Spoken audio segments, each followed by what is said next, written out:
আমি কিয়ামতের দিন ন্যায় পরায়ণতার মানদণ্ড স্থাপন করব, যেটাকে আমরা মিজানের পাল্লা বলি।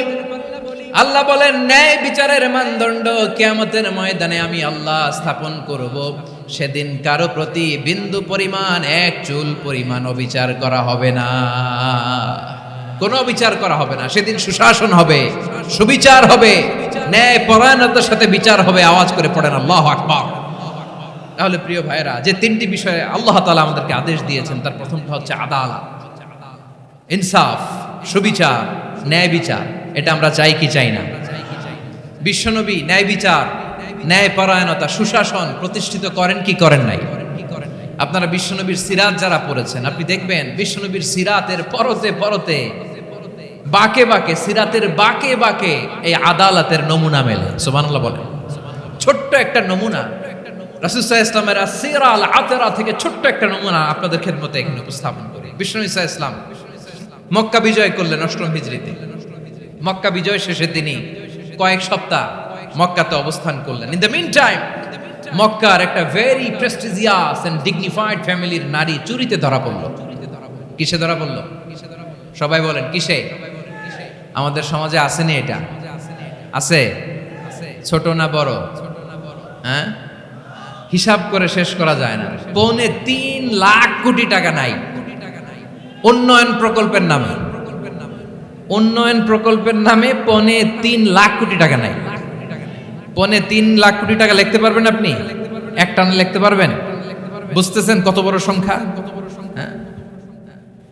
বনু মাখজুমিয়া গোত্রের এক নারী মক্কায় চুরিতে ধরা পড়ল। বলেন তো চুরি করলে বিধান কি? কি কাটতে হবে? চুরির বিধান হলো হাত কেটে দাও। দাও সেটা গোপনে নয়, প্রকাশ্যে জনসম্মুখে হাত কেটে দাও। বনু মাখজুমিয়া গোত্রের নারী যখন চুরিতে ধরা পড়লো, সাহাবারা চিন্তায় পড়ে গেলেন। সবেমাত্র মক্কার লোকেরা কালিমা পড়ে মুসলমান হয়েছে, ইসলামের আইন কানুন তেমন জানে না, ইসলামী শরিয়ার সাথে বেশি পরিচিত নয়। এখন যদি বিশ্বনবী চুরির যেই বিধান এটা যদি কায়েম করে হাত যদি কেটে দেয়, না জানি মক্কার লোকেরা আবার বিগড়ে যায়, না জানি মক্কার লোকেরা আবার মুরতাদ হয়ে যায়, না জানি মক্কার লোকেরা ইসলাম থেকে দূরে সরে যায়। চলো চলো, সাহাবীরা মিলে পরামর্শ করলেন, চলো বিশ্বনবীর কাছে যে বলি, ও নবী, শুধু কেবলমাত্র একমাত্র এই নারীর জন্য চুরির হাত কাটার বিধানটা আপনি একটু থামিয়ে দেন। চুরির হাত কাটার যে বিধান এখানে একটু রহিত করে দেন, বাকিগুলা কইরেন মদিনাতে যে চলবে, কিন্তু মক্কায় এবারের জন্য মাফ করে দেন। কিন্তু কে বলবে? এই যে পরামর্শ, সাজেশন, এটা কে দিবে বিশ্বনবীর কাছে? সাহাবারা চিন্তায় পড়ে গেলেন।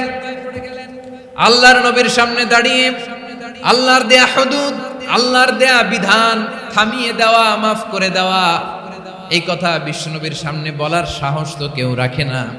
কেউ কেউ বলল, বিশ্বনবীর পালক পুত্র যায়েদ বিন হারেসার সন্তান উসামারে বিশ্বনবী নাতির মতো আদর করে, বড্ড বেশি ভালোবাসে উসামারে। এজন্য সাহাবারা উসামাকে বলতো হিব্বু রাসূলিল্লাহ, বিশ্বনবীর ভালোবাসা। কি বলতো? সাহাবীরা বললেন বিশ্বনবীর ভালোবাসা হিব্বু রাসূলিল্লাহ, উসামারে পাঠাও। উসামারে বিশ্বনবী নাতির মতো স্নেহ করে, মায়া করে, ভালোবাসে। আমরা পারবো না, উসামা পারবে। সবাই মিলে ফুলিয়ে ফুসিয়ে ওসামাকে, ছোট্ট ওসামাকে রাজি করালো। ওসামা এমন এমন কথা যে তুমি বিশ্বনবীর কাছে বলতে হবে, পারবা নাকি? ওসামা বলে পারবো। সাইয়েদনা ওসামা রাদিয়াল্লাহু তাআলা আনহু তরুণ সাহাবী বিশ্বনবীর কাছে গেলেন, যে বললেন, নবী, বনু মাখজুমিয়া গোত্রের এক নারী চুরিতে ধরা পড়েছে, এবারের জন্য কি এই মহিলাটারে মাফ করে দিলে হয় না? এবারের জন্য একটু ক্ষমা করা যায় না নবী? বিশ্বনবী বলেন, আতাশফাউ ফি হাদ্দিম মিন হুদুদিল্লাহ, তোমার এত বড় সাহস উসামা, তুমি আল্লাহর হাত, আল্লাহর দেয়া বিধান, এটার ব্যাপারে সুপারিশ করতে এসেছো? তোমরা কি জানো তোমাদের আগে যত কওম, যত গোত্র, যত জনপদ ধ্বংস হয়েছে তার কারণ ছিল তাদের মধ্যে গরিবরা অন্যায় করলে তারা বিচার করত, আর ধনীরা অন্যায় করলে তারা মাফ করে দিত। খবরদার! ওয়া আইমুল্লাহ লাউ আন্না ফাতিমাতা বিনতি মুহাম্মাদিন সারাকাত লাকাতা মুহাম্মাদুন ইয়াদাহা। বিশ্বনবী বললেন, ওরে ওসামা, আমাদের কথা অনেক বেশি, সময় অনেক কম, আমরা আর কাল বিলম্ব না করে মহাবিশ্বয় মহাগ্রন্থ আল কুরআন আল কারীম থেকে কিছু কথা শুনি। আমি যে টপিকটা নিয়ে আজকের ঐতিহাসিক চট্টগ্রামের প্যারেড ময়দানের তাফসিরুল কোরআন প্রোগ্রামে আলোচনা করব সেটা হচ্ছে সূরাতু আন-নাহলের 90 নম্বর আয়াত নিয়ে কিছু কথা আমরা উপস্থাপন করবার চেষ্টা করব ইনশাআল্লাহ। আমার খুতবার শুরুতেই আপনারা মোটামুটি আন্দাজ করে ফেলেছেন যে আমি কি নিয়ে আলোচনা করব, কারণ যে আয়াতটি আমি তেলাওয়াত করেছি এই আয়াতটি প্রায়শই এই ভূখণ্ডে এই বাংলাদেশে জুমার দিনে খতিব সাহেবরা দ্বিতীয় খুতবার শেষের দিকে পড়ে না? কি কমন পড়ছে? ইন্নাল্লাহা ইয়া'মুরু বিল আদলি ওয়াল ইহসান ওয়া ইতা'i যিল কুরবা ওয়া ইয়ানহা আনিল ফাহশাই ওয়াল মুনকারি ওয়াল বাগি ইয়া'iদুকুম লা'আল্লাকুম তাযাক্কারুন। মুখস্থ আছে না সবার? আসুন আমরা এই আয়াতের সরল অর্থ, এর মর্মবাণী, এর সংক্ষিপ্ত তাফসীর সবাই মিলে আজকের এই প্রোগ্রাম থেকে উদ্ধার করার চেষ্টা করি। আপনারা মনোযোগী আছেন তো? ইনশাআল্লাহ। এই আয়াতটা অনেক কম্প্রিহেন্সিভ একটা আয়াত। সাইয়েদনা আব্দুল্লাহ ইবনে মাসউদ রাদিয়াল্লাহু তাআলা আনহু উনি বলেছেন, ইন্নাহা মিন আজমাই আয়াতিল কুরআন, এটা কোরআনের সবচেয়ে জামে মানে আয়াত। যদিও ছোট্ট আয়াত, অল্প কিছু কথামালা, কিন্তু তিনি বলতেন এটা কোরআনের সবচাইতে জামে মানে সবচেয়ে কম্প্রিহেন্সিভ একটা আয়াত, যেখানে কথা কম, শব্দ কম, কিন্তু এটার দোতনা, এটার আবেদন, এটার মিনিং অনেক বেশি। সুবহানাল্লাহ। এই আয়াতে আল্লাহ তাআলা বেসিক্যালি আমাদেরকে তিনটা বিষয়ে আদেশ করেছেন আর তিনটা বিষয়ে বারণ করেছেন, মানে নিষেধ করেছেন। আওয়াজ করে বলুন, আদেশ করেছেন কয়টা? প্রিয় চট্টলার ভাইয়েরা, আমার মতো এই যে তিন আঙ্গুল উঁচু করে বলেন, আদেশ করেছেন কয়টা? আবার নিষেধও কয়টা? মানবো তো আমরা ইনশাআল্লাহ? বলেন সবাই। 3 do's and 3 don'ts, do's and don'ts, তিনটা আদেশ, তিনটা নিষেধ। এই তিনটা আদেশ আর তিনটা নিষেধের ভেতরে আল্লাহ তাআলা গোটা ইসলামী শরিয়ার মূল নির্যাসকে ঢুকিয়ে দিয়েছেন। সুবহানাল্লাহ। এই ছোট্ট একটা আয়াতে গোটা ইসলামী শরিয়ার, the gist, the cream of the creams, গোটা ইসলামী শরিয়ার মূল নির্যাসকে আল্লাহ ঢুকিয়ে দিয়েছেন। তিনটা আদেশ আর তিনটা নিষেধ। আসুন আমরা সরাসরি কোরআন থেকে শুনি, সবাই পড়ুন। আউযু বিল্লাহি মিনাশ শাইতানির রাজীম। বিসমিল্লাহির রাহমানির রাহিম। ইন্নাল্লাহা ইয়া'মুরু বিল আদলি ওয়াল ইহসানি ওয়া ইতা'i যিল কুরবা ওয়া ইয়ানহা আনিল ফাহশাই ওয়াল মুনকারি ওয়াল বাগি ইয়া'iযুকুম লা'আল্লাকুম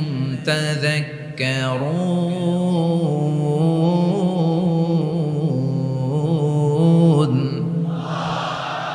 আল্লাহ তাআলা ইরশাদ করছেন, ইন্নাল্লাহা ইয়া'মুরু বিল আদলি ওয়াল ইহসান, নিশ্চয় আল্লাহ তাআলা তোমাদেরকে ন্যায় বিচারের আদেশ দেন, সদাচরণের আদেশ দেন, নিকটাত্মীয়দেরকে দানের আদেশ দেন। আদেশ কয়টা? আওয়াজ করে সবাই বলুন তো কয়টা? নিশ্চয় আল্লাহ তাআলা তোমাদেরকে ন্যায় বিচারের আদেশ দেন, সদাচরণের আদেশ দেন, তিনি তোমাদের নিকটাত্মীয়দেরকে দানের আদেশ দেন, আর তিনি তোমাদেরকে অশ্লীলতা থেকে নিষেধ করেন, মন্দ কাজ থেকে নিষেধ করেন, অবাধ্যতা সীমা লঙ্ঘন থেকে নিষেধ করেন। তিনি তোমাদেরকে উপদেশ দেন যাতে তোমরা শিক্ষা গ্রহণ করো। সুবহানাল্লাহ। উপদেশ দিচ্ছে স্বয়ং কে? তিনটা জিনিসের আদেশ। ইয়া'মুরু বিল আদল, সুবিচার, ন্যায় বিচারের আদেশ তিনি দেন।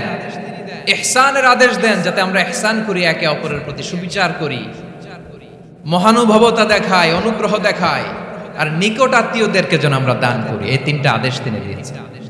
আর কোন তিনটা জিনিস থেকে তিনি বারণ করেছেন? অশ্লীলতা, ফাহশা, মুনকার, মানে সব মন্দ আর অসৎ কাজ, এগুলো থেকে তিনি আমাদেরকে বারণ করেন। ওয়াল বাগি, অবাধ্যতা, সীমা লঙ্ঘন, এই তিনটা কাজ থেকে তিনি আমাদেরকে বারণ করেন। তিনি আমাদেরকে উপদেশ দেন, স্বয়ং আল্লাহ তাআলা আমাদেরকে উপদেশ দেন যাতে করে আমরা শিক্ষা গ্রহণ করি। সুবহানাল্লাহ পড়ে। তাহলে আসুন আমরা ধরে ধরে একটা একটা করে সামনের দিকে আগাই। আল্লাহ তাআলা প্রথমে আমাদেরকে আদেশ দিয়েছেন আদালের। ইন্নাল্লাহা ইয়া'মুরু বিল আদল, আওয়াজ করে বলুন আল আদাল। সবাই পড়ুন আল আদাল। আমরা উর্দু জানি, হিন্দি জানি, অনেকে ইংরেজিও জানি, কিন্তু আরবি শব্দগুলো আমাদের মুখ দিয়ে বেরোতে চায় না। আওয়াজ করে বলুন আল আদাল। মাশাআল্লাহ, ইন্নাল্লাহা ইয়া'মুরু বিল আদল। আল্লাহ তাআলা আমাদেরকে আদলের আদেশ দেন। আদল অনেকে না বুঝলেও আদালত শব্দটা বুঝবেন। আদালত, আদালত, আদালত বুঝেন না? যেখানে বিচার কার্যের ফয়সালা করা হয়, কোর্ট কাচারি আদালত, এটা তো ভেরি কমন। এটা শুনছেন না সবাই? আদালত, যেখানে ন্যায় বিচার হবে, সুশাসন হবে। কিন্তু ভাগ্যের কি নির্মম পরিহাস, ওখান থেকে মিথ্যা সাক্ষী দিয়ে মনমতো রায় দিয়ে দেয়া হয়। এগুলোর পরিবর্তন হওয়ার দরকার আছে না নাই? প্রিয় ভাইয়েরা, আদালত, আল আদল, ইংরেজিতে বলে জাস্টিস, ন্যায় বিচার, সুবিচার, সুশাসন, জাস্টিস, আল আদল। সব জায়গায় এই জাস্টিস থাকা দরকার। Justice should be prevail in the society. The mission of all prophet was to uphold the justice. সব নবীর মিশন ছিল এই জাস্টিসকে, আদালকে, সুশাসন আর সুবিচারকে নিশ্চিত করা। পড়েন সুবহানাল্লাহ। And the core message of every divine scripture was to uphold justice. পৃথিবীর সব আসমানি কিতাবের মূল শিক্ষা ছিল এই জাস্টিসকে সমাজে এনশিওর করা, সুবিচার, সুশাসনকে এনশিওর করা। তাহলে প্রিয় ভাইরা, আমরা বুঝতে পারলাম আল আদ শব্দের মানে হচ্ছে ইনসাফ বা সুবিচার বা ন্যায় বিচার। এটা হচ্ছে একটা general meaning, very general meaning. আপনি যদি ইন ডেপথ বুঝতে চান, আরো ভেতরে যান, তাহলে আদল মানে হচ্ছে সমন্বয়, আদল মানে হচ্ছে ভারসাম্য, ব্যালেন্স। আদল মানে হচ্ছে মধ্যম পন্থা। সুবহানাল্লাহ পড়েন। কারণ সব সময় সমান সমান হইলেই সুবিচার হয় না। কথা কি বুঝতেছেন?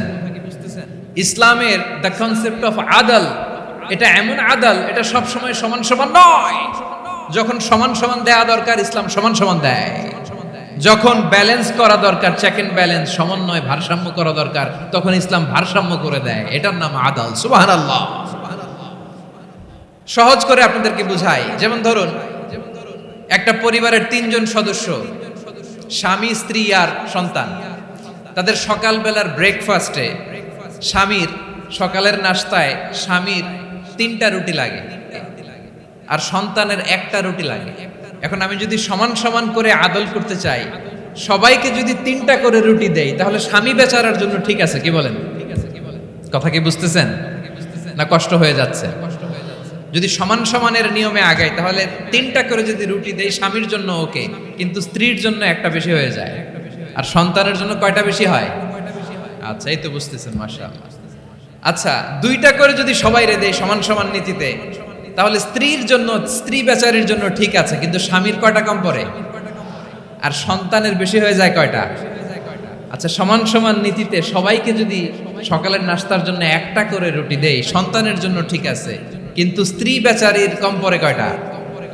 স্বামীর কম পড়ে কয়টা? 2টা। কথা কি বুঝতেছেন?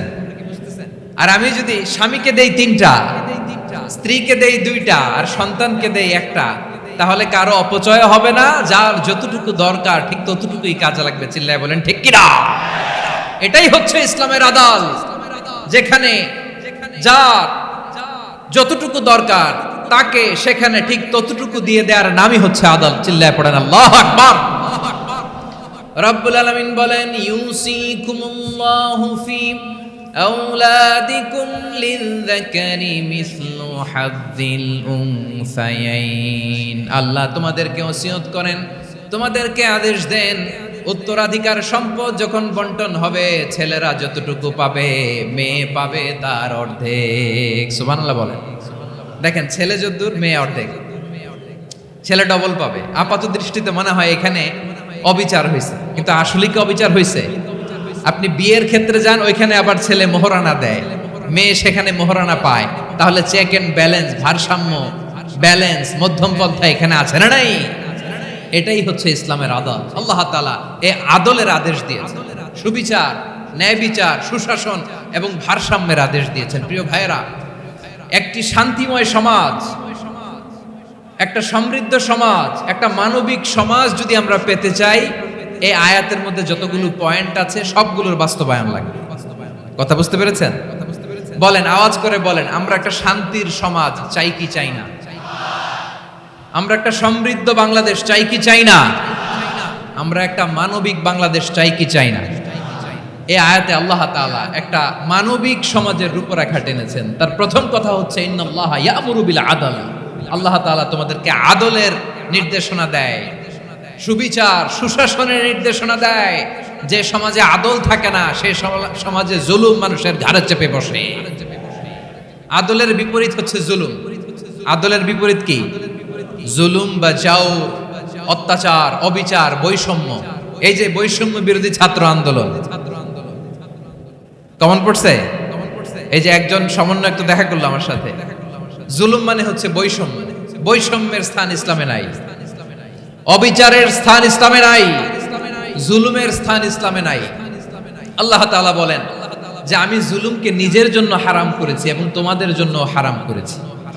বিশ্বনবী ফরমান, আল্লাহ তাআলা বলেন হাদিসে কুদসিতে, ইয়া ইবাদি ইন্নী হারামতুয যুলমা আলা নাফসি ওয়া জাআলতুহু বাইনাকুম মুহাররামান ফালা তাযালামু। আমার গোলামেরা শোনো, নিশ্চয় আমি আল্লাহ তাআলা জুলুমকে আমি আমার উপরে হারাম করেছি, অনুরূপভাবে জুলুম করাকে তোমাদের উপরেও হারাম করেছি। ফলে ফালা তাযালামু, তোমরা একে অপরের সাথে জুলুম করো না। নির্দেশনাটা কার? খবরদার, জুলুমের সাথে আমাদের কোনো সম্পর্ক নাই। আল্লাহ তাআলা আদলের আদেশ দিয়েছেন, আদালতের আদেশ দিয়েছেন, সুশাসনের ন্যায় বিচারের আদেশ দিয়েছেন। ইন্নাল্লাহা ইয়ামুরু বিল আদল। আমাদেরকে আদল প্রতিষ্ঠা করতে হবে। জুলুমের সাথে ইসলামের কোনো সম্পর্ক নাই। আল্লাহ তাআলা জালিমদের জন্য কঠিন শাস্তি প্রস্তুত করে রেখেছেন। যারা এই আদলকে ভুলুণ্ঠিত করে জুলুমের রাস্তায় হাঁটতে চায়, তাদের প্রাপ্য কিয়ামতের ময়দানে বুঝিয়ে দিবে কে? আল্লাহ তাআলা তাদের প্রাপ্যকে বুঝিয়ে দিবেন। সেজন্য বিশ্বনবী বলে, খবরদার, তোমরা ইনসাফ করবে, আদল করবে, জুলুম করবে না। আয-যুলমু যুলুমাতুন ইয়াউমাল কিয়ামা। জুলুম কিয়ামতের দিন অন্ধকার হয়ে জালিমের ঘাড়ে চেপে বসবে। আবার বিশ্বনবী বলতেন, ইত্তাকি দাওয়াতাল মাজলুম। খবরদার, তোমরা মজলুমের কান্নাকে ভয় করো। ফাইন্নাহু লাইসা বাইনাহু ওয়া বাইনাল্লাহি হিজাব। কেননা মজলুমের কান্নার মাঝে আর আল্লাহর আরশের মাঝে কোনো পর্দা থাকে না। বিশ্বাস হয়? এই কথা বিশ্বাস হয়? এর জলজ্যান্ত প্রমাণ তো আমরা নিজেরাই দেখলাম। হ্যাঁ, মজলুমের কান্না ফুলে ফেপে মহিরুহ হয়ে পাহাড়ের মতো হয়ে বিস্ফোরিত হয়ে জালিমের মসনদকে ছারখার করে দিয়েছে। এর প্রমাণ তো আমরা নিজেরাই তো দেখলাম। জালিমের পরিণতি কি হয় আমরা জীবদ্দশাই তো দেখলাম। এমনও কোনো জুলুম নাই যে হয় নাই, ঠিক কিনা বলেন? আহারে জুলুম, আহারে জুলুম। রিসেন্টলি আয়নাঘরের কিছু ছবি প্রকাশিত হয়েছে সোশ্যাল মিডিয়ায়, দেখেছেন আপনারা? হ্যাঁ, ছোট্ট একটা জায়গা, স্বাধীন মানুষকে প্রাণীর মতো, পাখির মতো খাঁচায় বন্দী করে রেখেছে। কখন দিন কখন রাত কিচ্ছু জানে না, কখন দিন কখন রাত কিছু জানে না। বছরের পর বছর কেটে গিয়েছে। এক্সট্রা জুডিশিয়াল কিলিং এর কোনো হিসাব নাই। বিচার বহির্ভূত হত্যা, এনফোর্স ডিসঅ্যাপিয়ারেন্স, গুম, যেটা সবচাইতে বড় মানবতা বিরোধী অপরাধ। কত মানুষ যে গুম হয়েছে তার কোনো ইয়ত্তা নাই। যেই ফ্যামিলির সদস্য গুম হয়েছে তারা কি ওই লোকটার জন্য মাগফিরাতের দোয়া করবে নাকি সুস্বাস্থ্যের দোয়া করবে তারা নিজেরাও জানতো না। কারণ জানে না ও বেঁচে আছে না মরে গেছে। আহা, বিডিআর নওজোয়ানদের যারা ছাড়া পেল দেখলাম, বিনা অপরাধে, কোনো অন্যায় ছাড়া, অপরাধ ছাড়া তাদের জীবন থেকে, তাদের তারুণ্যের, তাদের যৌবনের 15 বছর, 16 বছর, 17 বছর নাই, 6 মাস বয়সের ছোট বাচ্চাকে রেখে জেলে গেছে। 6 মাসের মেয়ে বেরোয় দেখে মেয়ের বয়স 17 বছর। মেয়ে বাবারে চিনে না, বাবা মেয়েরে চিনে না। মেয়েকে এখন বিয়ে দিয়ে আরেক ছেলের হাতে তুলে দিবে।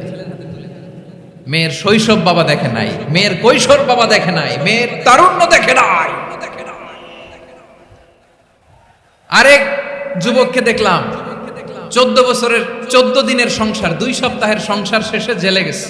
কত যুবকের যে স্ত্রী চলে গিয়েছে ফ্যামিলি ছেড়ে, কারণ জানে না তো কবে আসবে, কি হবে কেউ জানতো না।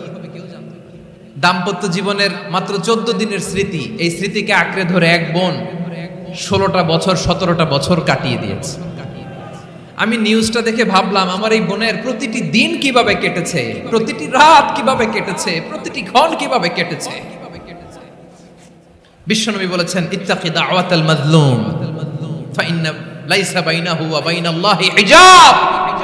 মাজলুমের কান্নাকে ভয় করো, কারণ মাজলুমের কান্না আর আল্লাহর মাঝে কোনো পর্দা থাকে না। আমরা আর এরকম কোন জুলুম বাংলাদেশে দেখতে চাই না, জোরে বলেন ঠিক কিনা? আর কেউ নতুন করে জালিম হোক আপনারা চান? আবার নতুন করে কেউ ফ্যাসিস্ট হোক আপনারা চান? এক দল আরেক দলকে নিশ্চিহ্ন করার রাজনীতিতে মেতে উঠুক, এটা আপনারা চান? আমরা বাংলাদেশকে আদল দিয়ে সাজাতে চাই। আমরা এই 56,000 বর্গ মাইলের প্রতিটা ইঞ্চি মাটিকে কোরআনের আইন দিয়ে সাজাতে চাই। রাজি আছেন আপনারা? কারা কারা রাজি দেখান হাত তুলে আল্লাহকে।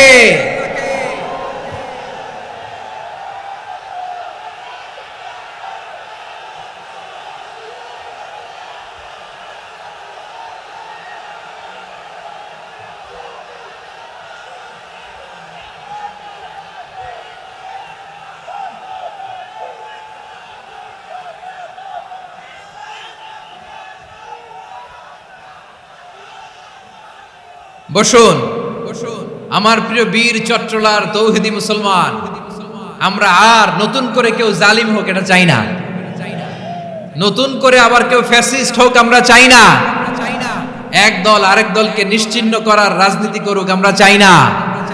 আমরা সুশাসনের বাংলাদেশ চাই, আমরা মানবিক বাংলাদেশ চাই, আমরা একটা সমৃদ্ধ বাংলাদেশ চাই, আমরা বিশ্বের বুকে সম্মান নিয়ে মাথা উঁচু করে দাঁড়াতে চাই, ঠিক কিনা বলেন?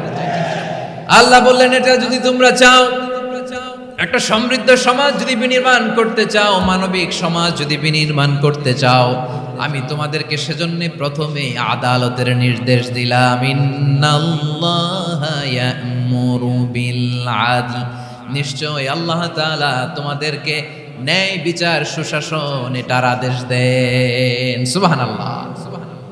আদাল, ন্যায় বিচারের আদেশ আল্লাহ তাআলা কোরআনের বিভিন্ন আয়াতে দিয়েছেন। আল্লাহ তাআলা বলছেন ইন্নাল্লাহা ইয়া'মুরুকুম আন তুআদ্দুল আমানাতি ইলা আহলিহা ওয়া ইযা হাকামতুম বাইনান নাসি আন তাহকুমু বিল আদল ইন্নাল্লাহা নি'ম্মা ইয়া'iদুকুম বিহি ইন্নাল্লাহা কানা সামিআন বাসীরা।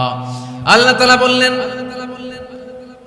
আল্লাহ আদেশ দিচ্ছেন যে ব্যক্তি আমানতের হকদার তার হাতে তোমরা আমানত পৌঁছে দাও, আর যখন তোমরা বিচার কার্য করবে, বিচার ফয়সালা করবে, আদালতের সাথে করো। সুবহানাল্লাহ বলেন। ওয়া ইযা হাকামতুম বাইনান নাসি আন তাহকুমু বিল আদল, আদালতের সাথে করবা। আল্লাহ তাআলা বলেন যারা জাজ হবে, বিচারক হবে, তাদের যদি বাদী বিবাদীর কারোর সাথে শত্রুতা থাকে, কারোর সাথে যদি কোনো ধরনের রেষারেষি থাকে, আল্লাহ বলেন বিচার কার্য করতে যে ওই শত্রুতা রেষারেষির কারণে আদালতের বাইরে যে অবিচার করে বিচার করো না। ওয়ালা ইয়াজরিমান্নাকুম শানাআনু কওমিন আলা আল্লা তা'দিলু ই'দিলু হুয়া আকরাবু লিত্তাকওয়া ওয়াত্তাকুল্লাহা ইন্নাল্লাহা খাবীরুম বিমা তা'মালুন। খবরদার কোন জাতির প্রতি, কোন গোষ্ঠীর প্রতি, কোন গোত্রের প্রতি আক্রোশ যেন তোমাদেরকে ন্যায় বিচার থেকে দূরে সরিয়ে না দেয়, বরং আমি আল্লাহর আদেশ হলো ই'দিলু, তোমরা আদল করো, ন্যায় বিচার করো, সুবিচার করো, সুশাসন প্রতিষ্ঠা করো। হুয়া আকরাবু লিত্তাকওয়া, এটাই তাকওয়ার সবচেয়ে কাছাকাছি। সুবহানাল্লাহ বলেন। কোরআনের বিভিন্ন আয়াতে আল্লাহ তাআলা স্পেসিফিকলি ধরে ধরে বিচার করার সময় আমরা যেন আদল করি সেটা বলেছেন। কোরআনের কোন কোন জায়গায় আল্লাহ তাআলা এই আল আদ শব্দটা ব্যবহার করেছেন। আবার একই জিনিস ইনসাফ, সুবিচার, সুশাসন, ন্যায় বিচার, ন্যায় পরায়ণতা বুঝাতে আল্লাহ তাআলা কখনো কখনো আল কিসত শব্দটা ব্যবহার করেছেন। আওয়াজ করে সবাই বলুন আল কিসত। প্রিয় ভাইরা, সবাই আওয়াজ করে আমার সাথে সাথে বলুন আল কিসত। আল্লাহ তাআলা বলেন ওয়া ইন হাকামতা ফাহকুম বাইনাহুম বিল কিসতি ইন্নাল্লাহা ইউহিব্বুল মুকসিতিন। যখন তুমি বিচার করবে, বিশ্বনবীকে উদ্দেশ্য করে অ্যাড্রেস করে বললেন, নবী হে, ইহুদিরা কোনো বিষয়ে মীমাংসার জন্য যদি আপনার দরবারে আসে, যদি বিচার করতে হয়, খবরদার অবিচার করবেন না। ফয়সালা যেটা করবেন কিসতের সাথে করবেন, ন্যায় পরায়ণতার সাথে করবেন, কারণ ইন্নাল্লাহা ইউহিব্বুল মুকসিতিন, নিশ্চয় আল্লাহ রাব্বুল ইজ্জাত ন্যায় পরায়ণশীলদেরকে বড্ড ভালোবাসেন। সুবহানাল্লাহ বলেন। ন্যায় পরায়ণ লোকদেরকে আল্লাহ তাআলা বড্ড ভালোবাসেন। অন্য আয়াতে আল্লাহ তাআলা বলছেন وَنَضَعُ الْمَوَازِينَ الْقِسْطَ لِيَوْمِ الْقِيَامَةِ فَلَا تُظْلَمُ نَفْسٌ شَيْئًا। আমি কিয়ামতের দিন ন্যায় পরায়ণতার মানদণ্ড স্থাপন করব, যেটাকে আমরা মিজানের পাল্লা বলি। আল্লাহ বলেন ন্যায় বিচারের মানদণ্ড কিয়ামতের ময়দানে আমি আল্লাহ স্থাপন করব। সেদিন কারো প্রতি বিন্দু পরিমাণ, এক চুল পরিমাণ অবিচার করা হবে না, কোনো বিচার করা হবে না। সেদিন সুশাসন হবে, সুবিচার হবে, ন্যায় পরায়ণতার সাথে বিচার হবে। আওয়াজ করে পড়েন আল্লাহু আকবার। তাহলে প্রিয় ভাইরা, যে তিনটি বিষয়ে আল্লাহ তাআলা আমাদেরকে আদেশ দিয়েছেন, তার প্রথমটা হচ্ছে আদালত, ইনসাফ, সুবিচার, ন্যায় বিচার। এটা আমরা চাই কি চাই না? বিশ্বনবী ন্যায় বিচার, ন্যায় পরায়ণতা, সুশাসন প্রতিষ্ঠিত করেন কি করেন নাই? আপনারা বিশ্বনবীর সিরাত যারা পড়েছেন, আপনি দেখবেন বিশ্বনবীর সিরাতের পরতে পরতে, বাকে বাকে, সিরাতের বাকে বাকে এই আদালতের নমুনা মেলে। সুবহানাল্লাহ বলেন। ছোট্ট একটা নমুনা রাসূল সাল্লাল্লাহু আলাইহি ওয়াসাল্লামের আসিরা আল আতরা থেকে ছোট্ট একটা নমুনা আপনাদের খেদমতে এখানে উপস্থাপন করি। বিশ্বনবী সাল্লাল্লাহু আলাইহি ওয়াসাল্লাম মক্কা বিজয় করলেন ৮ম হিজরিতে। মক্কা বিজয় শেষে তিনি কয়েক সপ্তাহ মক্কাতে অবস্থান করলেন। ইন দ্য মিন টাইম মক্কার একটা ভেরি প্রেস্টিজিয়াস এন্ড ডিগনিফাইড ফ্যামিলির নারী চুরিতে ধরা পড়ল। কিসে ধরা পড়ল? সবাই বলেন কিসে? আমাদের সমাজে আসেনি এটা? আছে? ছোট না বড়? হ্যাঁ, হিসাব করে শেষ করা যায় না। ৩.৫ লাখ কোটি টাকা নাই উন্নয়ন প্রকল্পের নামে। উন্নয়ন প্রকল্পের নামে ৩.৫ লাখ কোটি টাকা নাই। ৩.৫ লাখ কোটি টাকা লিখতে পারবেন আপনি? এক টানে লিখতে পারবেন? বুঝতেছেন কত বড় সংখ্যা? বনু মাখজুমিয়া গোত্রের এক নারী মক্কায় চুরিতে ধরা পড়ল। বলেন তো চুরি করলে বিধান কি? কি কাটতে হবে?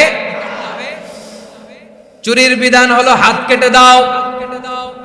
দাও সেটা গোপনে নয়, প্রকাশ্যে জনসম্মুখে হাত কেটে দাও। বনু মাখজুমিয়া গোত্রের নারী যখন চুরিতে ধরা পড়ল, সাহাবারা চিন্তায় পড়ে গেলেন। সবেমাত্র মক্কার লোকেরা কালিমা পড়ে মুসলমান হয়েছে, ইসলামের আইন কানুন তেমন জানে না, ইসলামী শরিয়ার সাথে বেশি পরিচিত নয়। এখন যদি বিশ্বনবী চুরির যেই বিধান এটা যদি কায়েম করে হাত যদি কেটে দেয়, না জানি মক্কার লোকেরা আবার বিগড়ে যায়, না জানি মক্কার লোকেরা আবার মুরতাদ হয়ে যায়, না জানি মক্কার লোকেরা ইসলাম থেকে দূরে সরে যায়। চলো চলো সাহাবীরা মিলে পরামর্শ করলেন, চলো বিশ্বনবীর কাছে যে বলি, ও নবী, শুধু কেবলমাত্র একমাত্র এই নারীর জন্য চুরির হাত কাটার বিধানটা আপনি একটু থামিয়ে দেন। চুরির হাত কাটার যে বিধান এখানে একটু রহিত করে দেন, বাকিগুলা কইরেন মদিনাতে যে চলবে, কিন্তু মক্কায় এবারের জন্য মাফ করে দেন। কিন্তু কে বলবে? এই যে পরামর্শ, সাজেশন, এটা কে দিবে বিশ্বনবীর কাছে? সাহাবারা চিন্তায় পড়ে গেলেন। আল্লাহর নবীর সামনে দাঁড়িয়ে আল্লাহর দেয়া হুদুদ, আল্লাহর দেয়া বিধান থামিয়ে দেওয়া, মাফ করে দেওয়া, এই কথা বিশ্বনবীর সামনে বলার সাহস তো কেউ রাখে না। কেউ কেউ বলল, বিশ্বনবীর পালক পুত্র যায়েদ বিন হারেসার সন্তান উসামারে বিশ্বনবী নাতির মতো আদর করে, বড্ড বেশি ভালোবাসে উসামারে। এজন্য সাহাবারা উসামাকে বলতো হিব্বু রাসূলিল্লাহ, বিশ্বনবীর ভালোবাসা। কি বলতো? সাহাবীরা বললেন বিশ্বনবীর ভালোবাসা হিব্বু রাসূলিল্লাহ। উসামারে পাঠাও। উসামারে বিশ্বনবী নাতির মতো স্নেহ করে, মায়া করে, ভালোবাসে। আমরা পারবো না, উসামা পারবে। সবাই মিলে ফুলিয়ে ফুসিয়ে ওসামাকে, ছোট্ট ওসামাকে রাজি করালো। ওসামা এমন এমন কথা যে তুমি বিশ্বনবীর কাছে বলতে হবে, পারবা নাকি? ওসামা বলে পারবো। সাইয়েদনা ওসামা রাদিয়াল্লাহু তাআলা আনহু তরুণ সাহাবী বিশ্বনবীর কাছে গেলেন, যে বললেন, নবী, বনু মাখজুমিয়া গোত্রের এক নারী চুরিতে ধরা পড়েছে, এবারের জন্য কি এই মহিলাটারে মাফ করে দিলে হয় না? এবারের জন্য একটু ক্ষমা করা যায় না নবী? বিশ্বনবী বলেন, আতাশফাউ ফি হাদ্দিম মিন হুদুদিল্লাহ, তোমার এত বড় সাহস উসামা, তুমি আল্লাহর হাদ, আল্লাহর দেয়া বিধান, এটার ব্যাপারে সুপারিশ করতে এসেছো?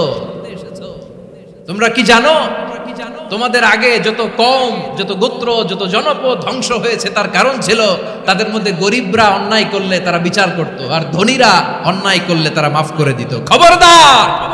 ওয়া আইমুল্লাহ লাউ আন্না ফাতিমাতা বিনতি মুহাম্মাদিন সারাকাত লাকাতা মুহাম্মাদুন ইয়াদাহা। বিশ্বনবী বললেন, ওরে ওসামা, বানু মাখজুমিয়ার ওই প্রেস্টিজিয়াস এন্ড ডিগনিফাইড ফ্যামিলির মেয়ে তো দূর কি বাত, অনেক দূরের কথা। জেনে রেখো ওসামা, আমার কলিজার টুকরা, নয়নের পুটুলি ফাতেমাও যদি মক্কার জমিনে আজকে এই চুরির দায়ে ধরা পড়তো, আমি বিশ্বনবী মুহাম্মাদুর রাসূলুল্লাহ ধরে ফাতেমার ডান হাতটা কেটে দিতে এক বিলম্ব দেরি করতাম না। ইন্নাল্লাহা ইয়া'মুরু বিল আদল, আমাদেরকে জাস্টিস শিখায়। পশ্চিমারা আমাদেরকে ইনসাফ শিখায়, আমাদেরকে সুশাসন শিখায়।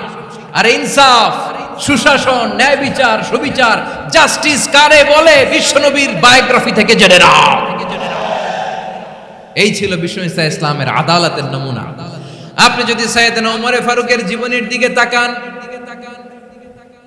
এমন কঠোর, এমন বীর সেনানী ছিলেন। সাইয়েদনা ওমরে ফারুক যদি রাস্তার এই মাথা দিয়ে হাঁটা শুরু করতেন, শয়তান ওমরে ফারুককে দেখলে ওই রাস্তা রেখে দিয়ে অন্য রাস্তা দিয়ে হাঁটতো। সুবহানাল্লাহ। ওমরে ফারুক রাদিয়াল্লাহু তাআলা কি পার্সোনালিটি ছিল, কি পার্সোনালিটি! আমাদের এলাকায় ছোট বাচ্চারা রাতে ভাত খেতে চায় না, আমার মেয়েটাও খেতে চায় না। এই এটা দিব, ওইটা দিব, আজকে মাহফিলে আসার সময় বলে দিছে লিস্ট করে এটা এটা আনতে হবে। তো ছোট্ট বাচ্চাদের অনেক বায়না থাকে, ওরা রাতে খেতে চায় না। তো মায়েরা বিভিন্ন ভয় দেখায়, এই বাঘ আসবে, বাঘ আসবে খাও, এই ভূত আসবে, ভূত আসবে খাও। আপনারা কি বলেন চট্টগ্রামে? কি আসবে? হ্যাঁ, ভূত, ভূত, ভূত আসবে, বাঘ আসবে, খাও খাও খাও, তাড়াতাড়ি খাও। তো বাচ্চারা এগুলো শুনে ভয়ে খেতে শুরু করে। মদিনার জমিনেও একই ঘটনা ঘটতো। মদিনার ছোট্ট ছোট্ট সোনামণিরা খেতে চাইতো না, তো মায়েরা বলতো, হা হুয়া ইয়াতি উমর, হা হুয়া ইয়াতি উমর, ওই যে ওমর আসতেছে, ওমর। ওমরে ফারুকের কথা শুনলে বাচ্চারা একেবারে ঠান্ডা। সুবহানাল্লাহ পড়বেন না? প্রভু তুমি বলেছ রাসূল দেবে না, বলনি দেবে না ওমর, বলনি দেবে না হামজা তারিক, খালিদ বিজয় সমর। প্রভু তুমি বলেছ রাসূল দেবে না, বলনি দেবে না ওমর, বলনি দেবে না হামজা তারিক, খালিদ বিজয় সমর। প্রভু তুমি বলেছ রাসূল দেবে না। আল্লাহু আকবার। ওমর ফারুক রাদিয়াল্লাহু তাআলা আনহু, ওনার কথা শুনলে গায়ের মধ্যে গুজবাম হয়, গায়ের পশমগুলো দাঁড়িয়ে যায়। সুবহানাল্লাহ বলেন। কি পার্সোনালিটি ছিল, কি ব্যক্তিত্ব ছিল! মুনাফিকরা ওমর ফারুককে জমের মতো ভয় পেতেন। শয়তান, ভূত শয়তান এই রাস্তা দিয়ে আসলে শয়তান অন্য রাস্তা দিয়ে হাঁটত। ওমর ফারুক রাদিয়াল্লাহু তাআলা আনহুর জীবনে যদি দেখেন, তাহলে সেখানে আপনি আদালতের, ইনসাফের, সুশাসনের, জাস্টিসের নমুনা দেখতে পাবেন। কয়টা শুনবেন? সাইয়েদনা ওমর ফারুকের রাদিয়াল্লাহু তাআলা আনহুর সন্তান আব্দুর রহমান মিশরে মদ খেয়ে মদ্যপ অবস্থায় ধরা পড়েছে। মদ খাওয়ার কারণে, মদ যদি কেউ পান করে আর যদি প্রমাণিত হয়, তার বিচার হলো 80 বেত। আওয়াজ করে বলেন কয় বেত? বাংলাদেশেও তো এই আইন আছে নাকি? বাংলাদেশে আছে? হ্যাঁ, মদ খাইলে 80 বেত, এই আইন বাংলাদেশে চালু হোক। আমরা চাই কি চাই না? চাই সবাই। এজন্যই তো ইসলাম ভাল লাগে না। ইসলামকে ভাল লাগে না, ইসলামকে আউট করে রাখতে পারলেই তো এরকম বড় বড় বোতল খাওয়া যায়। একেবারে সহজ, পানির মতো সহজ, হিসাব একেবারে সহজ। ওমরে ফারুক রাদিয়াল্লাহু তাআলা আনহুর ছেলে ভুল করে মদ পান করে ফেলেছিলেন। আব্দুর রহমান, ঘটনা ঘটেছে মিশরে। মিশরের গভর্নর তখন আমর ইবনুল আস রাদিয়াল্লাহু তাআলা আনহু। আব্দুর রহমানের ভাই যে গভর্নরকে বলল, গভর্নর যদি একটু দয়া করেন, খলিফার ছেলে আমার ভাই আব্দুর রহমান মদ্যপ অবস্থায় ধরা পড়েছে, জনসম্মুখে যদি আপনি বেত্রাঘাত করেন আমাদের প্রেস্টিজ থাকে না, যদি আশীর্বাদ আপনি মারেন আমার কোনো কথা নাই, কিন্তু ঘরের ভেতরে মারেন। আব্দুর রহমানের ভাইয়ের সুপারিশ শুনে সাইয়েদনা আমর ইবনুল আস রাদিয়াল্লাহু তাআলা আনহু রাজি হয়ে গেলেন। ঘরের ভেতরে লোকচক্ষুর আড়ালে আশীর্বাদ তিনি মানলেন। কিন্তু ঘটনাক্রমে এই কথা লুকিয়ে লুকিয়ে ঘরের ভেতরে আশীর্বাদ মারার কথা সাইয়েদনা ওমর ফারুক মদিনা থেকে জানতে পারলেন। মদিনা থেকে তিনি ফরমান জারি করলেন, এই বিচার যেমনটি আমর ইবনুল আস আদায় করেছে এটা প্রকৃতপক্ষে আদায় হয় নাই। আসো সবাই মদিনায় আসো, আমর ইবনুল আস মদিনায় আসো, আব্দুর রহমানও আসো, সবাই আসো, জনসম্মুখে এই বিচার কার্যকর করতে হবে।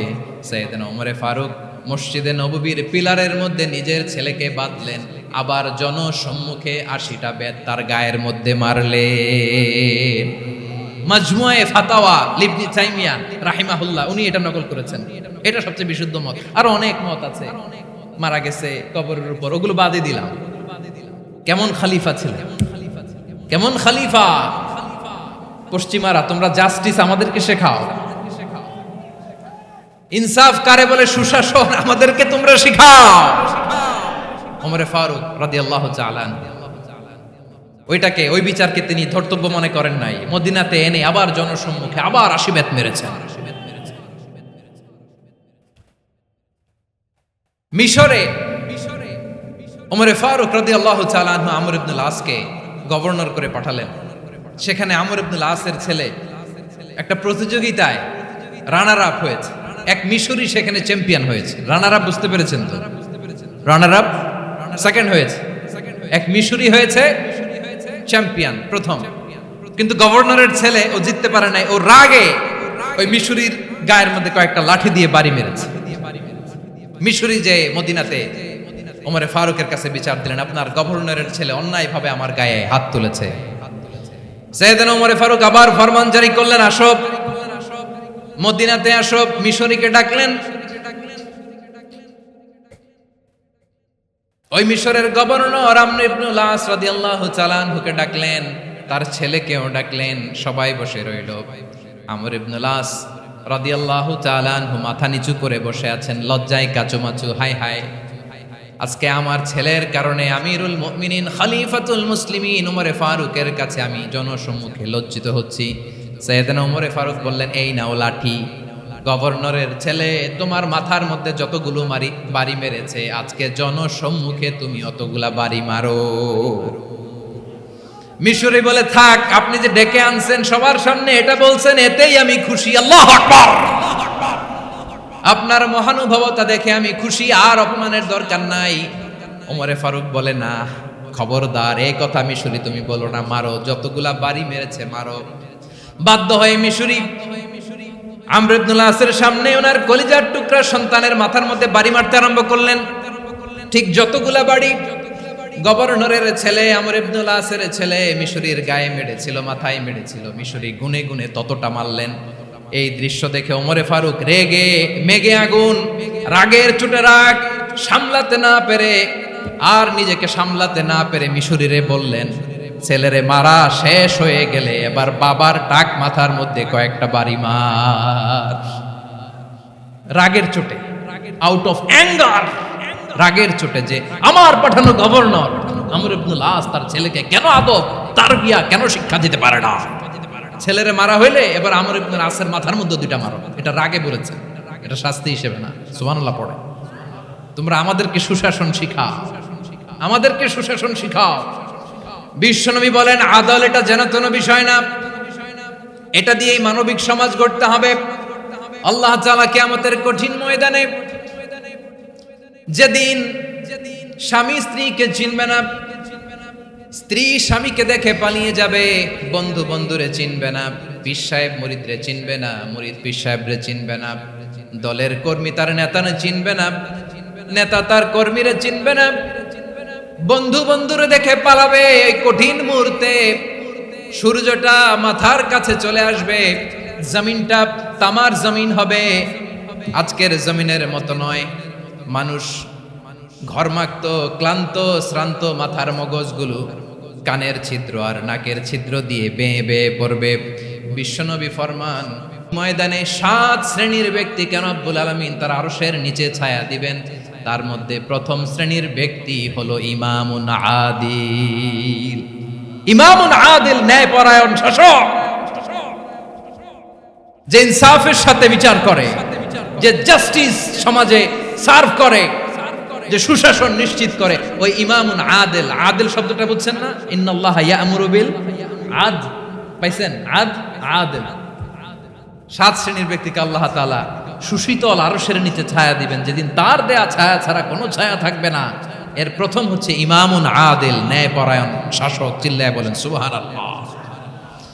আবার বিশ্বনবী বললেন, ইন্নাল মুকসিতিনা ইনদাল্লাহি আলা মানাবিরা মিন নূর আন ইয়ামিনির রহমান। কিয়ামতের দিন যারা ন্যায়পরায়ণ হিসেবে আল্লাহর সামনে দাঁড়াবে, কিয়ামতের দিন রব্বুল আলামিন তার আরশের ডান দিকে ওই ন্যায়পরায়ণ লোকদের জন্য আরশের ডান দিকে একটা নূরের মিম্বারে তাদেরকে বসার সুযোগ করে দিবে।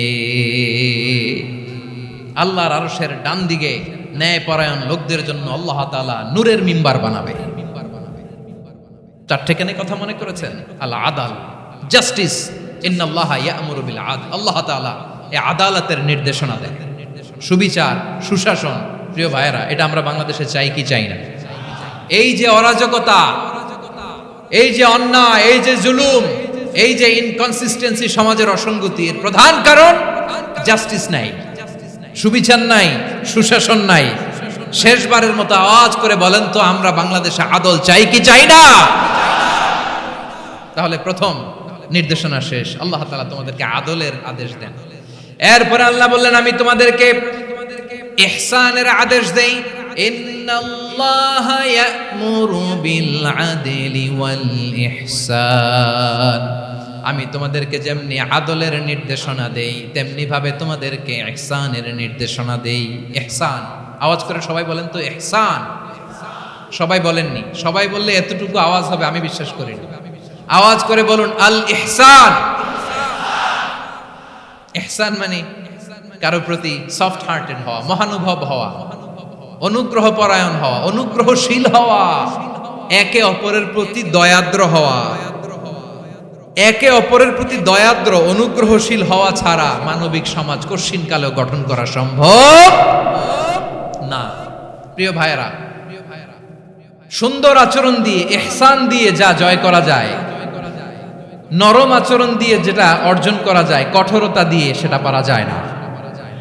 বিষ্ণু ঈসা ইসলাম ইহসান দিয়ে, কোমল আচরণ দিয়ে, তার অনুগ্রহ দিয়ে তিনি অনেক কাফিরের হৃদয়কে জয় করে ফেলেছেন।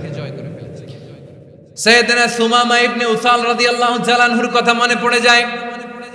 তিনি ছিলেন ইয়ামামার বাদশা। মদিনাতে বিশ্বনবীকে হত্যা করার নিয়তে এসেছিলেন, গোপনে গোপনে বিশ্বনবীকে হত্যা করে আবার ইয়ামামাতে তিনি ফিরে যাবেন। কিন্তু কি অবাক করা কাণ্ড, হত্যা করতে পারে নাই, সাহাবাদের হাতে তিনি ধরা পড়ে গেলেন। সাইয়েদনা সুমামা ইবনে উসাল রাদিয়াল্লাহু তাআলা আনহু হত্যার নিয়তে আসলেন, কিন্তু হত্যা করতে পারলেন না। সাহাবারা ওনাকে ধরে ফেললেন, ধরে মসজিদে নববীর পিলারের মধ্যে বেঁধে রাখলেন। সুমামা ইবনে উসাল, সিরাত থেকে শুনে, সিরাত থেকে শোনাচ্ছি, রাদিয়াল্লাহু তাআলা আনহু ইয়ামামার অধিপতি ছিলেন। ইয়ামামা বিশ্বনবীকে হত্যার জন্য আসছেন, ধরা পড়ে গেছেন, এখন মসজিদে নববীতে বেঁধে রাখছেন, তার মানে বন্দী। এখন স্ট্যাটাস কি? বন্দী, ক্যাপটিভ। বিষ্ণু ঈসা ইসলাম সাহাবাদেরকে বললেন, তার খোঁজ খবর নিও, সুমামা ইবনে উসালের খোঁজ খবর নিও। সাহাবার বলেন, ইয়া রাসূলুল্লাহ, আপনাকে হত্যা করতে এসেছে, তার তো কঠিন ক্যাপিটাল পানিশমেন্ট হওয়া দরকার, কঠিন শাস্তি হওয়া দরকার। বিশ্বনবী বললেন, না, আমি যেটা জানি তোমরা সেটা জানো না, তোমরা সুমামার সাথে ভালো আচরণ করো। বিশ্বনবী সুমামার কাছে গেলেন, প্রথম দিন যে তিনি কালেমার দাওয়াত দিলেন, ইমানের দাওয়াত দিলেন, ইসলামের দাওয়াত দিলেন, রিসালাতের দাওয়াত দিলেন, আখিরাতের দাওয়াত দিলেন। পরের দিন যে বিশ্বনবী সালাতের দাওয়াত দিলেন, যাকাতের দাওয়াত দিলেন, ইসলাম কি, কিভাবে, কেমন করে পালন করতে হয় চমৎকার আর্টিকুলেট করতে শুরু করলেন। তন্ময় হয়ে সুমামা ইবনে উসাল রাদিয়াল্লাহু তাআলা আনহু বিশ্বনবীর কথাগুলো শুনতে আরম্ভ করলো। একদিন নয়, 2 দিন নয়, টানা 3 দিন বিশ্বনবী সুমামার কাছে ইসলামকে প্রেজেন্ট করেছেন, উপস্থাপন করেছেন। আওয়াজ করে বলেন, কয় দিন? 3 দিন। 3 দিন মসজিদে নববীতে বাধা। আর সাহাবীদেরকে বললেন, তার খোঁজ খবর নিও, তোমরা যে রুটি বানাও এর মধ্যে সবচেয়ে ভালো আটার রুটিটা তারে দিও, সবচেয়ে রিফাইন্ড খেজুর, যেটা পিওর খেজুর, এটা তারে দিও। আর বিশ্বনবী নিজের উট থেকে দুধ দহন করে ওনার বাড়ির এক কর্মচারীকে বলেছেন, দুধ দহন করে সুমামার জন্য নিয়ে যে। সুবহানাল্লাহ পড়বেন না? সবাই তো অবাক, ইয়ামামা থেকে আসছে নবীকে হত্যা করতে, বিশ্বনবী দেখে তারে জামাই আদর করে, তাকে মজার মজার খাবার দিও, দুধ দিও, আদর আপ্যায়ন করো। একদিন নয়, 2 দিন নয়, টানা 3 দিন বিশ্বনবী এভাবে সুমামার কাছে যে ইসলামকে প্রেজেন্ট করতে আরম্ভ করলেন, ইসলামকে উপস্থাপন করতে শুরু করলেন। আর তাকে চমৎকার এন্টারটেইনমেন্ট, আপ্যায়ন দিতে আরম্ভ করলেন। টানা 3 দিন যখন ইসলামের দ্য বিউটিজ অফ ইসলাম, ইসলামের সুমহান বাণী, সৌন্দর্য তার কাছে উপস্থাপন শেষ, তাকে আপ্যায়ন শেষ, বিশ্বনবী বললেন সাহাবাদেরকে, যাও এবার সুমামার হাতের পায়ের রশি দুটো খুলে দাও। সাহাবারা বললেন, ইয়া রাসূলুল্লাহ, কি বলেন আপনি? ও তো হত্যাকারী, সুযোগ পায় নাই, আপনারে মারতে পারে নাই, ছেড়ে দিলে আবার ও আপনার উপর তলোয়ার নিয়ে ঝাঁপিয়ে পড়বে। নবী, এই সিদ্ধান্ত আপনি নিতে যাবেন না। বিশ্বনবী বললেন, যেটা বলেছি সেটা করো, সুমামার রশিগুলো ছেড়ে দাও, সুমামার হাতে পায়ের রশিগুলো যে তোমরা খুলে দাও। সাহাবারা তর্ক জুড়ে দিলেন, লা ইয়া রাসূলুল্লাহ, এমনটা করবেন না, তো ভয়ঙ্কর, ভয়ঙ্কর খুনি, কি জানি কি হয়ে যায়। বিশ্বনবী বললেন, না, তার হাতে পায়ের রশিগুলো খুলে দাও। সাহাবারা বিশ্বনবীর কথা মতো তার হাতে পায়ের রশিগুলো খুলে দিল। সুমামা মুহূর্তের মধ্যে মসজিদে নববী থেকে বের হয়ে ইয়ামামায় ফিরে না যে মসজিদে নববীর পাশে একটা খেজুর বাগান ছিল, সেখানে চলে গেলেন। সেখানে একটা ছোট্ট কুয়া ছিল, কুয়ার পানি দিয়ে তিনি গোসল করলেন। সুবহানাল্লাহ পড়েন। কুয়ার পানি দিয়ে গোসল করে মসজিদে নববীর সামনে এসে বিশ্বনবী এবং সাহাবাদের সামনে দাঁড়িয়ে সাব্বাবা উঁচু করে বললেন, আশহাদু আল্লা ইলাহা ইল্লাল্লাহ ওয়া আশহাদু আন্না মুহাম্মাদান আবদুহু ওয়া রাসূলুহু। আল্লাহু আকবার। আমি সাক্ষ্য দিচ্ছি আল্লাহ ছাড়া কোনো ইলাহ নাই, আর মুহাম্মদ আল্লাহ তাআলার প্রেরিত বান্দা এবং রাসূল। প্রিয় ভাইয়েরা, ইহসান দিয়ে যা জয় করা যায়, কঠোরতা দিয়ে সেটা কঠিনকালেও জয় করা যায় না। আওয়াজ করে বলেন, ঠিক কি না?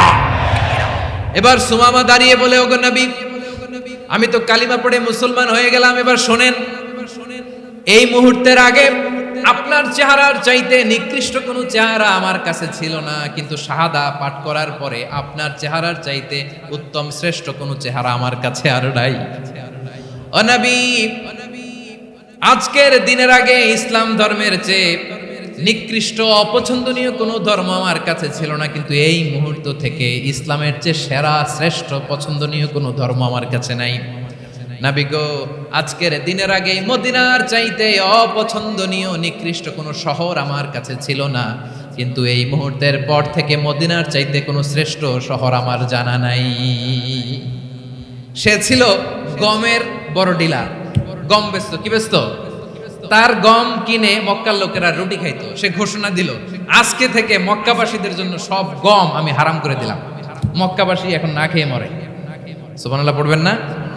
মক্কাবাসী বিশ্বনবীর কাছে আসলেন, এসে বললেন, মুহাম্মদ, আমরা তো তোমার ভাই, তোমার চাচা, তোমার ভাতিজা, তোমার আত্মীয়, তুমি সুমামারে বলো সে যেন আবার গমের সাপ্লাই মক্কার জন্য অনুমতি দিয়ে দেয়। বিশ্বনবীর অনুমতি ক্রমে সুমামা আবার মক্কাতে গম পাঠাতে শুরু করলো। পড়েন সুবহানাল্লাহ। ইহসান, ইহসান দিয়ে আপনি যেটা জয় করতে পারবেন, you can win the heart of your enemies. ইহসান দিয়ে আপনি আপনার শত্রুর হৃদয়কে জয় করতে পারবেন। আওয়াজ করে বলেন, ঠিক কি না?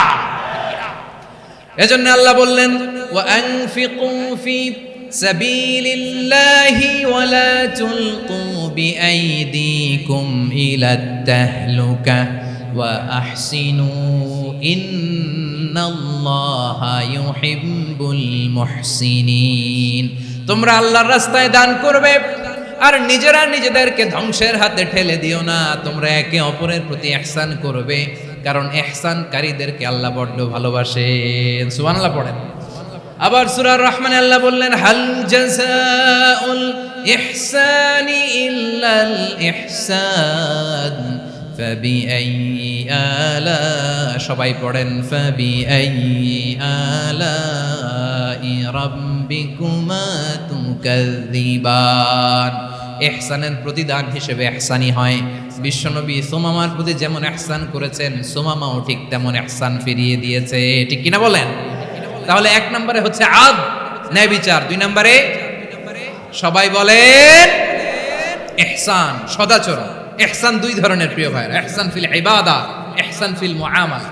ইহসান ফিল ইবাদা হচ্ছে একাগ্র অনুভবে ইবাদতে ডুব দেওয়া, এর নাম ইবাদতের ইহসান। সুবহানাল্লাহ পড়ো। বিশ্বনবী বলেন ইহসান মানে কি জানো নাকি? হাদিসে জিবরিলে সাইয়েদনা জিবরিল আলাইহিস সালাম বিশ্বনবীকে বললেন, আখবিরনি আনিল ইহসান। নবী আমাদেরকে বলেন ইহসান মানে কি? বিশ্বনবী বললেন, আনতা আবুদাল্লাহা কাআন্নাকা তারাহু ফাইন লাম তাকুন তারাহু ফাইন্নাহু ইয়ারাক। ইহসান মানে হলো এমন ভাবে তুমি আল্লাহর সামনে নিজেকে উজাড় করে ইবাদত করবে, তুমি ভাববে তুমি আল্লাহকে দেখতে পাচ্ছ। আর এটা যদি ভাবা তোমার জন্য কঠিন হয়ে যায়, অন্তত এতটুকু তুমি ভাববা যে আল্লাহ তোমাকে দেখতে পাচ্ছেন। ঠিক কিনা বলেন? ও আমার বীর চট্টলার ভাইয়েরা, কেউ যেটা দেখে না সেটা দেখে কে? এই বিশ্বাস হৃদয়ের মধ্যে আছে? নামাজে যখন দাঁড়ান এই ফিলিংসটা আনা যাবে? হ্যাঁ, এশার সালাত তো এখনো হয় নাই না? আলোচনা শেষে এশার সালাত এখানে অনুষ্ঠিত হবে, তাই না? আচ্ছা বলুন তো, আমরা এশার সালাত পর্যন্ত বেঁচে থাকবো এই গ্যারান্টি আছে কার কার? হাত তোলেন। কয়েকজন হাত তুলছে পেছনে, না বুঝে তুলে ফেলছে। এশা পর্যন্ত যে আমরা হায়াত পাবো কোনো গ্যারান্টি আছে? সবাই আওয়াজ করে বলেন, গ্যারান্টি আছে? গ্যারান্টি নাই। এজন্য বিষ্ণু ইসলাম বলেছে, এমন ভাবে নামাজে দাঁড়াও, ইবাদত করো, মনে করো হতে পারে এটাই আমার জীবনের শেষ নামাজ। পারফর্ম দ্য সালাহ as if this is your last and final prayer. এমন ভাবে সালাতে দাঁড়াও, ভাবো হতে পারে এটাই তোমার জীবনের শেষ নামাজ। এমন ভাবে নামাজে দাঁড়াও, ভাবো এটাই শেষ নামাজ। তাহলে নামাজে একাগ্রতা বাড়ায় দিবে কে? ফলে ইবাদতের ইহসান আমাদের অর্জিত হবে। আর মুআমালাতে ইহসান হলো, বিশ্বনবী বলেন, ইন্নাল্লাহা তাবারাকা ওয়া তাআলা কাতাবাল ইহসানা আলা কুল্লি শাই ফাইদা কাতালতুম ফাআহসিনুল কিতলা ওয়া ইযা যাবাহতুম ফাআহসিনুদ যাবহা ওয়ালিউহিদ্দা আহাদুকুম শাফরাতাহু ওয়ালিউরিহ যাবিহাতাহু। ইহসান দুই ধরনের। আওয়াজ করে বলতে হবে, কয় ধরনের? সবাই বলুন আওয়াজ করে, কয় ধরনের? একটা হচ্ছে ইহসান ফিল ইবাদা, ইবাদতে ইহসান। ইবাদতে ইহসান কি? একাগ্র অনুভব দিয়ে ইবাদত করা, মন প্রাণ দিয়ে ইবাদত করা। আর মুআমালাতে ইহসান কি? সব কাজে, দৈনন্দিন কাজে, কর্মে, সামাজিক অ্যাক্টিভিটিতে কোমলতা প্রদর্শন করা, অনুগ্রহের সাথে সবকিছু করা। আল্লাহ তাআলা ইন্নাল্লাহা তাবারাকা ওয়া তাআলা কাতাবাল ইহসানা আলা কুল্লি শাই, তিনি সব কিছুর ব্যাপারে ইহসানকে আবশ্যক করেছেন। সবকিছু, মুমিনের সব কাজে ইহসানের পরশ থাকবে। ওয়া ইযা কাতালতুম ফাহসিনুল কিতলা, বিষ্ণুই বলেন তুমি যখন কাউকে হত্যা করো ইহসানের সাথে করো। সুবহানাল্লাহ পড়বেন না? যখন হত্যা করো তখনও ইহসানের সাথে। আচ্ছা হত্যা করবো আবার ইহসান আসবে করতে করে, তো মেরেই ফেলবো আমি। আল্লাহ, ও ভাই একজন খুন করেছে, খুনি, রাষ্ট্রীয় আইনে তার শাস্তি হয়েছে ডেথ পেনাল্টি, মৃত্যুদণ্ড। এখন মৃত্যুদণ্ড দেখে আপনি যেমনি মন চায় তেমনি মারবেন লোকটারে? ওর নাক কেটে ফেলতে পারবেন? ওর কান কাটতে পারবেন? ওর চোখ উপড়ে ফেলতে পারবেন আপনি? যেমন মন চায় তার অঙ্গহানি করা যাবে না। ইহসানের সাথে তাকে হত্যা করা। সুবহানাল্লাহ, this is Islam, this is the true essence of Islam. ওয়া ইযা যাবাহতুম ফাহসিনুয যাবহা, যখন জবাই করবে তখনও ইহসানের সাথে জবাই করবে। করব জবাই, ওইখানেও নাকি ইহসান। আচ্ছা কুরবানির দিন আমরা পশুগুলোরে কি করি বলেন সবাই আওয়াজ করে? জবাই। জবাই মানে তো এটার মেরেই ফেলতেছি, একটু পরে তো টুকরো টুকরো করে গোশতগুলো খাবো, এটা তো খাবো, এটা তো মেরেই ফেলবে। বিষ্ণু বলে না, জবাইয়ের মধ্যেও মুমিনের জবের ভেতরেও ইহসানের পরশ থাকা চাই। যখন জবাই করবে প্রাণীটাকে হাত পা টাইট করে বেঁধে নাও, ছুরিটাকে শার্পেন করে নাও, ধারালো করে নাও, যাতে অল্প সময়ে জবাইটা হয়ে যায়, প্রাণীটা যাতে কম কষ্ট পায়। সুবহানাল্লাহ পড়ে। দিস ইজ কল্ড ইহসান। ইহসান আল্লাহ তাআলা যেমনি আদলের আদেশ করেছেন, ন্যায় বিচার জাস্টিস এনশিওর করতে বলেছেন, সমাজে ইহসানের ব্যবহার, ইহসানের অনুশীলন তিনি করতে বলেছেন। এজন্য মুমিনের প্রতিটি কাজে, আমার চট্টগ্রামের ভাইয়েরা আমার দিকে তাকান, খেয়াল করে শুনুন, মুমিন জীবনের প্রতিটি কাজে ইহসানের পরশ থাকা চাই। আমরা যেন আমাদের পরিবারের প্রতি ইহসান করি, আমরা যেন আমাদের কর্মচারীদের প্রতি ইহসান করি, আমরা যেন আমাদের কলিগদের প্রতি ইহসান করি, আমরা যেন আমাদের ভাইদের প্রতি ইহসান করি। মুমিন জীবনের প্রতি কাজে ইহসানের পরশ থাকার দরকার আছে না নাই? কথা বুঝতে পেরেছেন? তাহলে আল্লাহ তাআলার তিনটা আদেশ ছিল, কয়টা গেল? ভুলে গেছে, ভুলে গেছে চট্টগ্রাম। তিনটা আদেশের মধ্যে কয়টা বললাম? প্রথমে কি ছিল? আদল। 2 নম্বরে, 3 নম্বরে রব্বুল আলামিন বললেন ওয়া ইতা ইদিল কুরবা, নিকটাত্মীয়দেরকে দান করো। নিকট আত্মীয়দেরকে দাও, যারা তোমাদের ব্লাড কানেকশনের আত্মীয় তাদেরকে তোমরা দাও। এখানে জেনারেলি বললেন দাও, কি দিব সেটা তিনি এখানে বলেন নাই, সেটা তিনি সূরাতুল ইসরার মধ্যে বলেছেন। আল্লাহ বলেন ওয়া আতিদাল কুরবা হাক্কাহ, নিকট আত্মীয়দেরকে তাদের অধিকার, তাদের প্রাপ্য তোমরা বুঝিয়ে দাও। দেখেন, একটা শান্তির সমাজ, একটা সমৃদ্ধ সমাজ, একটা মানবিক সমাজ গঠনের জন্য আল্লাহ তাআলা বেশি না, মাত্র 3টা অর্ডার, 3টা ভার্ডিক্ট তিনি জারি করেছেন। 1 নাম্বার সুশাসন, ন্যায় বিচার। 2 নাম্বার ইহসান। 3 নাম্বার নিকটাত্মীয়, যারা কাছে, তোমার ভেরি ক্লোজ রিলেশনশিপে আছে, তাদেরকে দাও। দাও, দিলে বাড়িয়ে দেয় কে? অনেকে দিতে চায় না, কৃপণতা করে। দিলে বাড়ায় দেয় কে? ও মিয়া, মদিনার মধ্যে সবচাইতে গরিব সাহাবী ছিল বেলাল রাদিয়াল্লাহু তাআলা আনহু। ওনার এন্টায়ার অ্যাসেট, সম্পদের পরিমাণ কতদূর জানেন? একটা লুঙ্গি। বেলাল রাদিয়াল্লাহু তাআলা আনহু, ওনার টোটাল ওয়েলথের এস্টিমেশন হচ্ছে মাত্র একটা লুঙ্গি। একটা লুঙ্গি, টোটাল ওয়েলথ এস্টিমেশন, টোটাল সম্পদের পরিমাণ বেলাল রাদিয়াল্লাহু তাআলা আনহুর কি ছিল? কথা বোঝে নাই বোধহয়। কি ছিল? ওই বেলাল রাদিয়াল্লাহু তাআলা আনহুকে বিষ্ণু ইসলাম বলেছেন আনফিক ইয়া বেলাল, ও বেলাল তুমিও দাও। ওয়ালা তাখশা মিন যিল আরশি ইখলালা, আরশের অধিপতির তো কোনো ঘাটতি নাই, তুমি দিলে ওই আল্লাহ তোমারে বাড়ায় দিবে। এজন্য আমার প্রিয় ভাইয়েরা, দিলে কমে না, দিলে বাড়ে।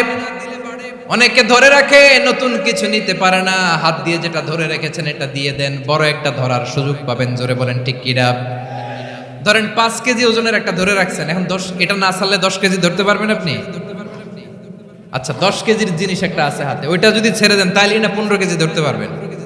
কথা বলেন ঠিক কিনা? তাহলে দিলে বাড়িয়ে দেয় কে? রব্বুল আলামিন বললেন 3 নাম্বার আদেশ হলো তোমাদের প্রতি সমাজটারে কেমন করে মানবিক সমাজ, সুন্দর সমাজ গড়বা। 3 নাম্বার আদেশ হলো ওয়া আতিদাল কুরবা হাক্কা, নিকটাত্মীয়দেরকে তাদের প্রাপ্য বুঝিয়ে দাও। এই নিকটাত্মীয়দেরকে তাদের অধিকার বুঝিয়ে দেওয়া, প্রাপ্য বুঝিয়ে দেওয়াতে আমাদের গাফলতি আছে না নাই? চট্টগ্রামে নাই? মাশাআল্লাহ আছে, আছে। অনেকে দেখবেন অনেক আল্লাহওয়ালা, তাহাজ্জুদ গুজার, সেজদা দিতে দিতে কপালে কালো দাগ ফেলে দিছে, সে তার বোনের হকটা আদায় করে নাই। আছে না নাই?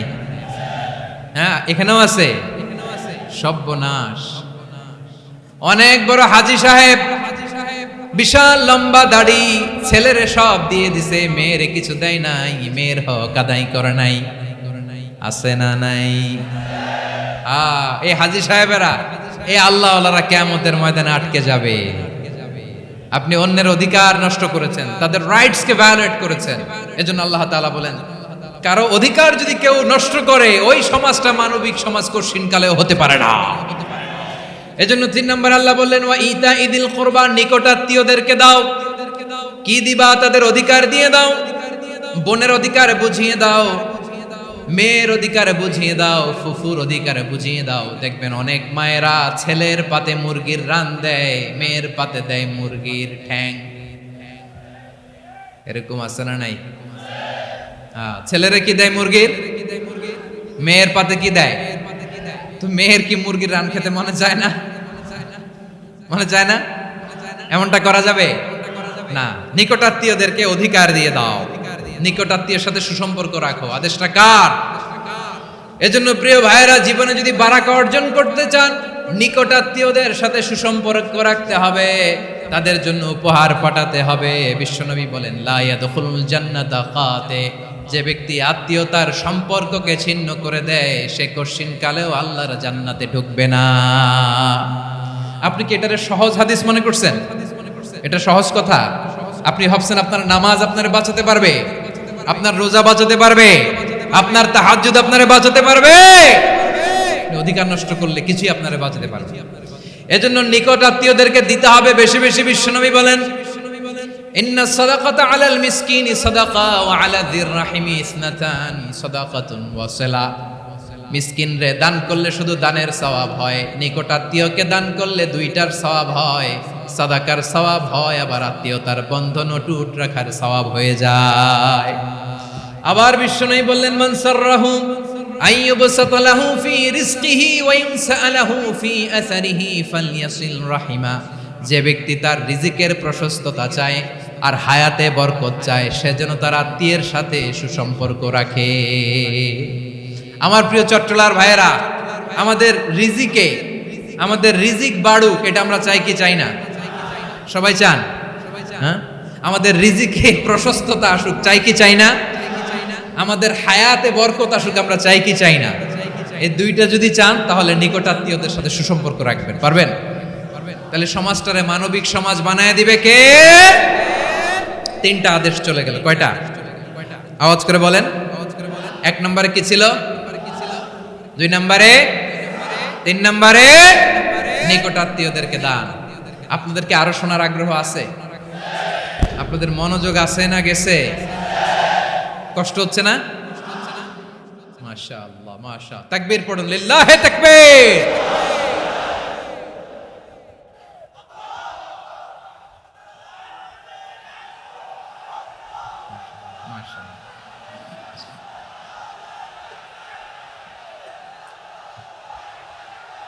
আমার প্রিয় ভাইয়েরা,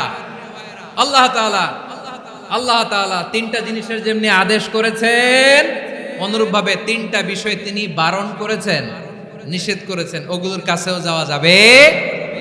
শুনবেন। রাব্বুল আলামিন বলেন, ওয়ায়ানহা আনিল ফাহশাই ওয়াল মুনকারি ওয়াল বাগি। আমি যেমনি তিনটি বিষয়ে আদেশ করলাম, অনুরূপভাবে তিনটি বিষয়ে বারণ করলাম, নিষেধ করলাম। আমার এক নাম্বার নিষেধাজ্ঞা হলো অশ্লীলতার প্রতি। ফাহশা, ওয়ায়ানহা আনিল ফাহশা। আল্লাহ তাআলা অশ্লীলতাকে নিষেধ করেছেন। কোন জিনিসকে? সবাই বলুন, কোন জিনিসকে? যত ধরনের, যত টাইপের, যত ক্যাটাগরির অশ্লীলতা হতে পারে, সব অশ্লীলতাকে হারাম করেছেন কে? ফাহশা মানে কি? কথায়, কাজে, আচরণে, কমেন্ট, ফেসবুকের কমেন্টসে যত ধরনের নোংরামো আছে, যত ধরনের অশ্লীলতা আছে, এটাকে আরবিতে বলে ফাহশা। এটাকে কি বলে? রাব্বুল আলামিন বলেন, কুল ইন্নামা হাররামা রাব্বিয়াল ফাওয়াহিশা মা যাহারা মিনহা ওয়া মা বাতান। ও নবী, আপনি বলে দেন, আমার রব প্রকাশ্য, অপ্রকাশ্য, স্পষ্ট কিংবা অস্পষ্ট, দৃশ্যমান কিংবা অদৃশ্যমান সব অশ্লীলতাকে হারাম করেছেন। সব ধরনের অশ্লীলতা হারাম, সব ধরনের। আল্লাহ তাআলা আমাদেরকে অশ্লীলতা থেকে বাঁচান। অশ্লীলতা থেকে তিনি আমাদেরকে হেফাজত করুক, পড়েন আমিন। এবার বলেন, আমাদের সমাজে অশ্লীলতা আছে না নাই? চট্টগ্রামে নাই? আমি কই নাই, ওনারা বলে আছে। দেখছেন, আমি সামহাও বাঁচায় দেওয়ার ট্রাই করতেছি, ওনারা বলে আছে। অশ্লীলতা নানা ভাবে, নানা নামে, নানা মোড়কে আমাদের সমাজে আছে না নাই? সংস্কৃতির নামে, ফ্যাশনের নামে, বিনোদনের নামে, উপন্যাসের নামে, কনসার্টের নামে অশ্লীলতা আছে না নাই? আপনি দেখেছেন কনসার্টগুলোর অবস্থা? এই যে আতিফ আসলাম যে আসছে আমাদের দেশে, তারপর কে কে আসছে, আমাদের তরুণ তরুণীরা, আমাদের যুবক যুবতীরা, আমাদের জেনজিরা, কি অবস্থা ওইখানে? হ্যাঁ, কি অবস্থা? কে বাঁচাবে ওদের? কে রক্ষা করবে ওদের ইমানের, ওদের চরিত্রের হেফাজতের গ্যারান্টি কে দিবে? কনসার্টের নামে অশ্লীলতা আছে না নাই?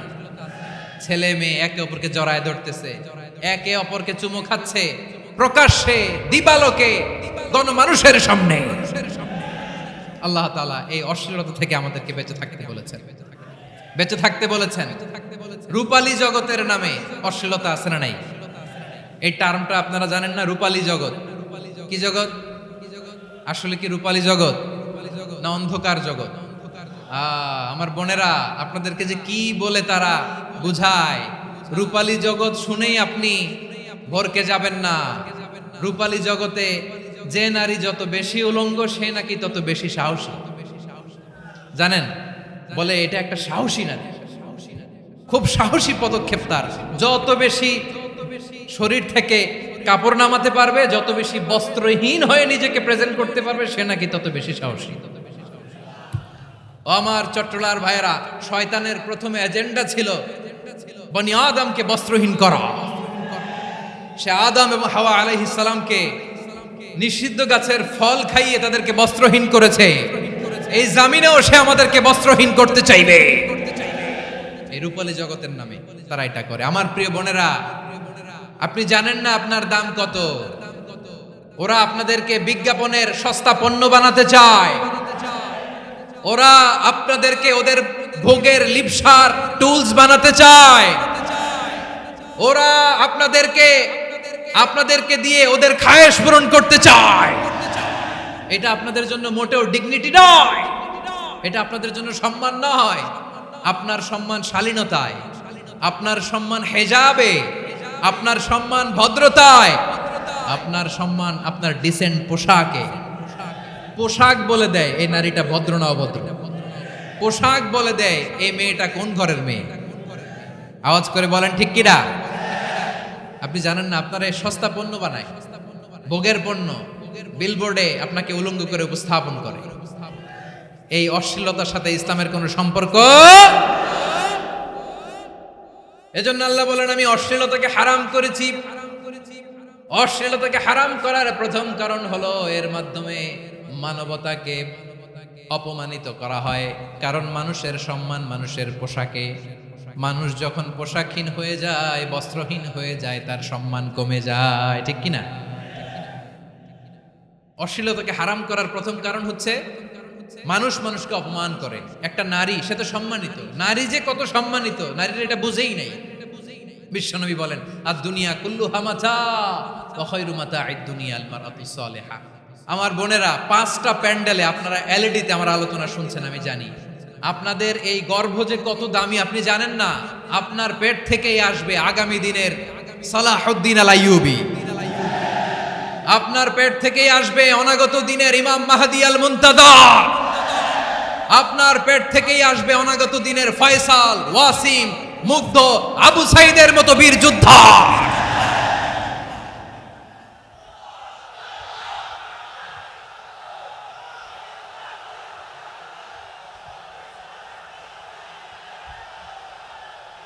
আমার প্রিয় বোনেরা, আমার প্রিয় বোনেরা, বিশ্বনবীর কথার ওজন খেয়াল করেন। আর দুনিয়া কুল্লুহা মাতা ওয়া খায়রু মাতা'আদ দুনিয়াল মারআতুস সালিহা। দুনিয়ার সবকিছুই অ্যাসেট, এর মধ্যে সবচেয়ে দামি অ্যাসেট নেককার নারী। আপনার গর্ভ যে কত দামি আপনি জানেন না। নিজের সময়টাকে কাজে লাগান, কোরআন পড়েন, সুন্নাহ পড়েন। আপনার অনেক দায়িত্ব ঘরে। You are the MD of your family. একটা family it's a very big institution. পরিবার একটা অনেক বড় প্রতিষ্ঠান। and you are the MD of your institution. আপনি এই পরিবারের MD, managing director of your family. এখানে আপনার কত দায়িত্ব। আপনি ছেলে মেয়েদেরকে তারবিয়া করবেন। আপনি আপনার স্বামীর জন্য ঘরটারে জান্নাতের নীর বানাবেন। আপনার জন্য জান্নাতের ডুপ্লেক্স বাড়ি ওইখানে তৈরি করে রাখবে কে? আপনি যে কত দামি আপনি জানেন না। নারীদেরকে আল্লাহ বানিয়েছেন উচ্চতর করে, নিম্নতর নয়। নারীদেরকে ছোট্ট জিনিস দিলে এটার বড় করে দেয়। নারীদেরকে ভ্রূণ দিলে, শুক্রাণু দিলে নারী এটারে বাচ্চা হিসেবে উপহার দেয়, ঠিক কিনা? বিয়ের মাধ্যমে স্বামী যখন তার শুক্রাণু তার স্ত্রীকে উপহার দেয়, স্ত্রী রিটার্নে কি উপহার দেয়? ফুল ফর্ম বেবি, মানব সন্তান। দেখছেন, আপনি দিলেন একটুকুনি, দিছে বিশাল। আপনি যদি নারীকে বাজার এনে দেন, নারী এটাকে সুস্বাদু খাবারে রূপান্তর করে দেয়। আপনি তাকে একটা মুচকি হাসি দিয়ে দেন, সে তার কলিজা দিয়ে দেয়। কিন্তু যদি আপনি তার মনে কষ্ট দেন, সে আপনার জীবনকে জাহান্নাম বানায়া দেয়। খবর আছে, নারীর মন বুঝতে পারলে নেয়ামত, বুঝতে না পারলে কিয়ামত, ঠিক কিনা বলে? কত দামি আপনি জানেন না, জানেন না আপনি কত দামি, অনেক দামি আপনি। আপনাদেরকে যেন ভোগের সস্তা পণ্য বানাতে না পারে, আপনাদেরকে সচেতন থাকতে হবে, সজাগ থাকতে হবে, কনসার্ন থাকতে হবে। শয়তানের ওই হাতছানির দিকে আর নজর দেওয়া যাবে না। তাহলে কেন আল্লাহ তাআলা এই ফাহশা অশ্লীলতাকে হারাম করলেন? 1 নাম্বার, এতে হিউম্যান ডিগনিটি কমে। 2 নাম্বার, এতে মানুষের অধিকার নষ্ট হয়। আপনি বিয়ে করেছেন, এরে পরকিয়া করেন, ওর সাথে এরকম আছে না নাই? স্ত্রীর অধিকার নষ্ট করেছেন। আপনি বিবাহ সম্পর্কে আবদ্ধ হয়েছেন তার সাথে, আপনি পরকিয়া করেন ওই ছেলের সাথে, আপনি আপনার হাজবেন্ডের সাথে বিট্রে করেছেন। এজন্য আল্লাহ অশ্লীলতাকে হারাম করেছেন। অশ্লীলতাকে হারাম করার আরেকটা কারণ হচ্ছে আল্লাহ তাআলা এই হিউম্যান জেনারেশনকে এটাকে প্রিজার্ভ করতে চায়। হিফজুন নাসল, এটা মাকাসিদুশ শরিয়ার অনেক গুরুত্বপূর্ণ একটা মাকাসিদ, অনেক গুরুত্বপূর্ণ। আপনার নাসল, আপনার জেনারেশনকে সংরক্ষণ করা। এই যে আসতেছে ফেব্রুয়ারি, কত ফেব্রুয়ারি জানো? এটা কি বিশ্ব ভালোবাসা দিবস? হ্যাঁ, কি দিবস? এই বিশ্ব ভালোবাসা দিবসের সাথে মুসলমানদের কোনো সম্পর্ক নাই। আমার প্রিয় ভাইরা, এই যে আপনি অবৈধ সম্পর্কে জড়ালেন, কেন আল্লাহ অশ্লীলতাকে হারাম করেছে দেখেন। বলতেছিলাম যে এটা আপনার নাসল, আপনার জেনারেশন, আপনার লিনিয়েজ, আপনার বংশকে প্রিজার্ভ করা। কে কার বাবা, কে কার মা, বাবা মা জানা, প্রজন্মকে প্রিজার্ভ করা, এটা ইসলাম ওয়াজিব করে দিয়েছে। এই যে অবৈধ সম্পর্কের কারণে, বিশ্ব বেহায়া দিবসের কারণে, এগুলোর আউটকাম, আউটপুট হিসেবে মাঝে মাঝে এই ঢাকা মেডিকেলের ডাস্টবিনে নবজাতকের বাচ্চার কান্নার আওয়াজ শুনতে পাওয়া যায়। চট্টগ্রাম মেডিকেলের ডাস্টবিনে নবজাতকের কান্না শুনতে পাওয়া যায়। বীর চট্টলার মুসলমানেরা বুঝতে পারলে আওয়াজ করে বলেন, এই যে চট্টগ্রাম মেডিকেলে যে নবজাতকটা পাওয়া গেল, ওর বাবাকে আমাকে বলেন, ওর বাবাকে, ওর মাকে, ও কোন ফ্যামিলির সন্তান কেউ জানে? আপনি হিউম্যান ডিগনিটিকে অপমান করেছেন না? আপনি তার ভবিষ্যৎকে অন্ধকার করেছেন না? আপনি তার লিনিয়েজকে প্রশ্নবিদ্ধ করে দিয়েছেন না? এই জন্য আল্লাহ তাআলা অশ্লীলতাকে আমাদের জন্য হারাম করে দিয়েছেন। পড়েন সুবহানাল্লাহ। এই জন্য রাব্বুল আলামিন বলেন, কুল ইন্নামা হাররামা রাব্বিয়াল ফাওয়াহিশা মা যাহারা মিনহা ওয়া মা বাতান। প্রকাশ্য অপ্রকাশ্য সব অশ্লীলতাকে হারাম ঘোষণা করে দিয়েছে কে? আবার দুনিয়ার বুকে যারা অশ্লীলতার প্রসার করে তাদের জন্য শাস্তি মজুদ রেখেছে কে? রাব্বুল আলামিন বলেন, ইন্নাল্লাযীনা ইউহিব্বুনা আন তাশিআল ফাহিশাতু ফিল্লাযীনা আমানু লাহুম আযাবুন আলীমুন ফিদ দুনিয়া ওয়াল আখিরাতি ওয়াল্লাহু ইয়ালামু ওয়া আনতুম লা তা'লামুন। নিশ্চয়ই যারা বিশ্বাসীদের মাঝে অশ্লীলতার প্রচার প্রসার করতে চায় তাদের জন্য আমি মর্মন্তুদ শাস্তি প্রস্তুত করে রেখেছি, দুনিয়াতেও রেখেছি, আখিরাতেও রেখেছি। ঘোষণাটা কার? যারা এই নাটকের নামে, সিনেমার নামে, রূপালী জগতের নামে, মুভির নামে, ওটিটি প্ল্যাটফর্মের নামে আমার সমাজে অশ্লীলতা ছড়াতে চায় তাদের জন্য কঠিন মর্মন্তুদ শাস্তি মজুদ রেখে দিয়েছে কে? ও আমার বোনেরা, এখনো আপনি জাগবেন না? এখনো আপনার চিন্তার দুয়ারে এখনো নাড়া পড়ে নাই? ওরা আপনাকে উলঙ্গ বানাতে চায়, ওরা আপনাকে আইটেম গার্ল বানাতে চায়। এজন্য ইসলাম অশ্লীলতাকে হারাম করেছে। হারাম। ইসলাম বলেছে যোজন যোজন দূরে থাকো, ওরা বলে না কাছে আসো, কাছে আসার গল্প, ক্লোজ আপ ওয়ান, কাছে আসার গল্প আছে না নাই? চট্টগ্রামে তো এগুলো নাই মাশাআল্লাহ। হ্যাঁ, এখানেও আছে ক্লোজ আপ ওয়ান, কাছে আসার গল্প। আল্লাহ বলেন ওয়ালা তাকরাবুজ জিনা, কাছেও এসো না, জিনা থেকে যোজন যোজন কিলো দূরে থাকো। ওরা বলে কাছে আসার গল্প।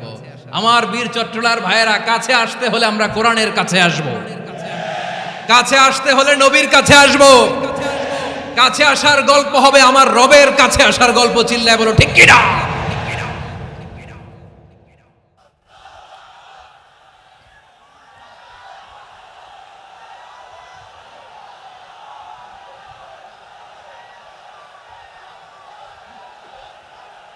বসুন বসুন আমার ভাইয়েরা।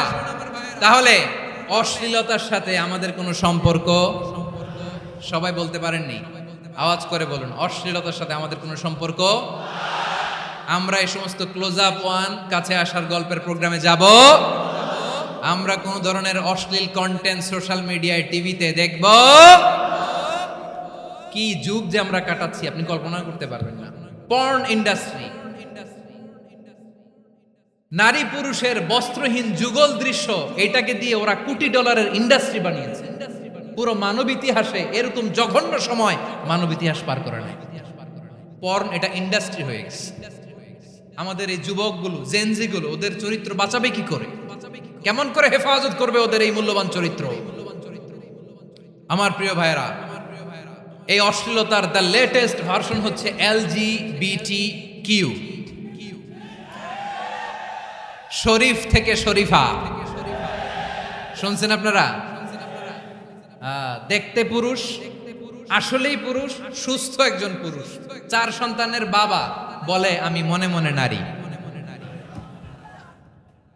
দেখতে নারী, সুস্থ নারী, আসলেই সে দিব্যি একজন নারী, বলে আমি মনে মনে পুরুষ। সবচেয়ে ভয়ঙ্কর অশ্লীলতার সবচাইতে লেটেস্ট ভার্সন হচ্ছে এই ট্রান্সজেন্ডারিজম।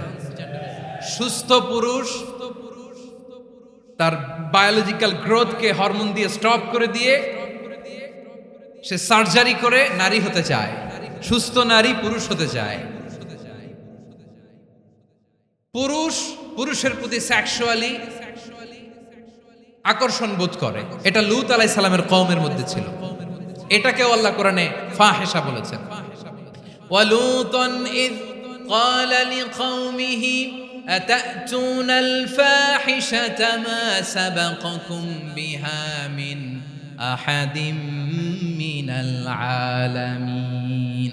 লূত আলাইহিস সালাম বললেন, তোমরা কি এমন এক অশ্লীল কার্যক্রমে ডুব দিলে নাকি যেটা গোটা বিশ্বের কেউ কখনো করে নাই? তোমরাই প্রথম করেছো। পড়েন নাউযুবিল্লাহ। এই পশ্চিমের এই রোগ আমার দেশে যেন আসতে না পারে, আমাদের সজাগ থাকতে হবে। প্রিয় ভাইরা, চিল্লায় বলেন ঠিক কি না? পশ্চিমের অবস্থা ভয়ঙ্কর। পাশ্চাত্যে, আমি যুক্তরাষ্ট্রে ছিলাম অনেকদিন, কয়েক মাস, বিভিন্ন স্টেটে ঘুরেছি। গার্ডিয়ানরা উদ্বিগ্ন, ছেলে মেয়েদেরকে, ছোট্ট ছেলে মেয়ে, ওদেরকে জিজ্ঞেস করে, তুমি how do you feel right now inside yourself? তুমি ভিতরে ভিতরে কেমন ফিল করো? তোমার কি ছেলে ছেলে লাগে না মেয়ে মেয়ে লাগে? আচ্ছা বলেন, এই ছোট্ট বাচ্চাটা ওকে এগুলো জেন্ডার অ্যাসাইনমেন্ট বলতে এগুলো কিছু বুঝে? এইভাবে মিসগাইড করা হচ্ছে। কৌতূহল বশত ছোট্ট ছেলে যদি বলে আমার তো মেয়ে মেয়ে লাগে, তখন বলে যে না তুমি মেয়ে, ছেলে না। মা বাবা বাধা দিলে ওকে আলাদা গভর্নমেন্ট হাউসে নিয়ে যাবে। ভয়ঙ্করতম অবস্থা। আমরা একটা সময় শুনতাম যে হুজুর আমার ছেলেটা খুব ভালো, হাফেজে কোরআন, আল্লাহওয়ালা। হুজুর আমার ছেলে দাড়ি রাখছে, আল্লাহওয়ালা। হুজুর আমার ছেলে 5 ওয়াক্ত সালাত জামাতের সাথে পড়ে, তার মানে আল্লাহওয়ালা। পশ্চিমে যে আমি কি শুনছি জানেন? ওরা বলে হুজুর আমার ছেলেটা ইউনিভার্সিটির একটা মেয়ের সাথে প্রেম করে, ও খুব আল্লাহওয়ালা, হুজুর দোয়া করবেন। এর কারণ ওদের কাছে আল্লাহওয়ালার ক্রাইটেরিয়া হচ্ছে হুজুর আমার ছেলেটা আরেক ছেলের পছন্দ করে নাই, আমার মেয়েটা আরেক মেয়েকে ভালোবাসে নাই, এজন্য আমার ছেলেটা আল্লাহওয়ালা, হুজুর ওর জন্য একটু দোয়া করে দিয়ে। কি চ্যালেঞ্জ ওরা ফেস করতেছে। ওনার ছেলে যে আরেক ছেলেরে বিয়ে করবে না, এটাতেই উনি খুশি যে আলহামদুলিল্লাহ আমার ছেলেটা একটা মেয়েরে ভালোবাসে, আমার মেয়েটা একটা ছেলেরে ভালোবাসে, মানে এটা খুব আল্লাহওয়ালা। নাউজুবিল্লাহ পড়তে পারলেন না? এজন্য অশ্লীলতার সাথে আমাদের কোনো সম্পর্ক। রব্বুল আলামিন বলেন ওয়ায়ানহা আনিল ফাহশাই ওয়াল মুনকারি ওয়াল বাগি। 3টা জিনিসকে আমি নিষিদ্ধ করলাম। 1 নাম্বার হলো ফাহশা, অশ্লীলতা। 2 নম্বরে হলো মুনকার, সমস্ত মন্দ কাজ। আপনাদের মনোযোগ আছে না শেষ করে দিব? আর 2-1 মিনিট শুনবেন? আচ্ছা বলি তাহলে আরো 2-1 মিনিট। তাহলে নিষেধাজ্ঞা জারি করেছেন 3টা জিনিসের উপর। 1 নাম্বার কি? ফাহশা, অশ্লীলতা। 2 নাম্বার মুনকার। মুনকার মানে হচ্ছে যত মন্দ কাজ, খারাপ কাজ, বাজে কাজ, এটার বলে মুনকার। এটার কি বলে? আপনারা পড়ছেন না তা'মুরুনা বিল মা'রুফি ওয়া তানহাউনা আনিল মুনকার। ভালো কাজের আদেশ, সৎ কাজের আদেশ, অসৎ কাজের নিষেধ। মুনকার, মুনকার হচ্ছে মানুষের স্বাভাবিক বিবেকবোধ যেটাকে খারাপ বলে ওইটাই মুনকার। পৃথিবীর সব আসমানি গ্রন্থ যেটাকে খারাপ বলেছে, মানুষের স্বাভাবিক বিবেকবোধ যেটাকে খারাপ বলেছে, এগুলো সব মুনকার। যেমন ইফটিজিং, এটা কি ভালো না খারাপ? মজুদদারি, খাদ্যে ভেজাল দেওয়া, ওজনে কম দেওয়া, মাছে ফরমালিন মিশানো, চাঁদাবাজি, টেন্ডারবাজি, দখলবাজি, এগুলো আমাদের স্বাভাবিক বিবেকেই বলে এগুলো খারাপ, এগুলো হচ্ছে মুনকার। আল্লাহ তাআলা এই মুনকার থেকে আমাদেরকে বেঁচে থাকতে বলেন, আর শয়তান এই মুনকারের প্রতি আমাদেরকে উদ্বুদ্ধ করে। আল্লাহ তাআলা বললেন, ইয়া আইয়ুহাল্লাযীনা আমানু লা তাত্তাবিউ খুতুওয়াতিশ শাইতান ومن يتبع خطوات الشيطان فإنه يأمر بالفحشاء والمنكر। আল্লাহ বললেন, আমার গোলামেরা শোনো শোনো, ও আমার বিশ্বাসী বান্দারা খবরদার, তোমরা কশিনকালেও শয়তানের পদাঙ্ক অনুসরণ করবে না, কারণ শয়তান তোমাদেরকে অশ্লীলতা এবং মন্দ কাজের দিকে উদ্বুদ্ধ করে। আমাদের কাজ হচ্ছে শয়তান আমাদেরকে যেদিকে নিতে চায় আমরা তার উল্টা দিকে যাব, ঠিক কিনা বলে? শয়তান এই মন্দ কাজকে আমাদের কাছে বিউটিফাই করে, চাকচিক্যময় করে আমাদের সামনে উপস্থাপন করে। এজন্য আল্লাহ বলেন মুনকারকে থামাতে হবে, মুনকার প্রতিরোধ করতে হবে। মুনকার প্রতিরোধের দায়িত্ব শুধু আমাদের নাকি? শুধু আপনার খতিব সাহেবের, ইমাম সাহেবের, নাকি মুসলিম উম্মার সবার? আওয়াজ করে বলুন, মুনকার অসৎ কাজ প্রতিরোধের দায়িত্ব কার? রাব্বুল আলামিন বলেন, কুনতুম খায়রা উম্মাতিন উখরিজাত লিন-নাসি তা'মুরুনা বিল মা'রুফি ওয়া তানহাউনা আনিল মুনকার। তোমাদেরকে শ্রেষ্ঠ জাতি করে জমিনের মধ্যে আবির্ভূত করা হয়েছে, যাতে করে তোমরা জমিনের ভেতরে সৎ কাজের আদেশ করতে পারো আর অসৎ কাজের নিষেধ করতে পারো। উম্মাহ কুনতুম খায়রা, তাহলে গোটা উম্মার দায়িত্ব, এটা বুঝতে পারছেন তো? আচ্ছা, আরো নিচে আসেন।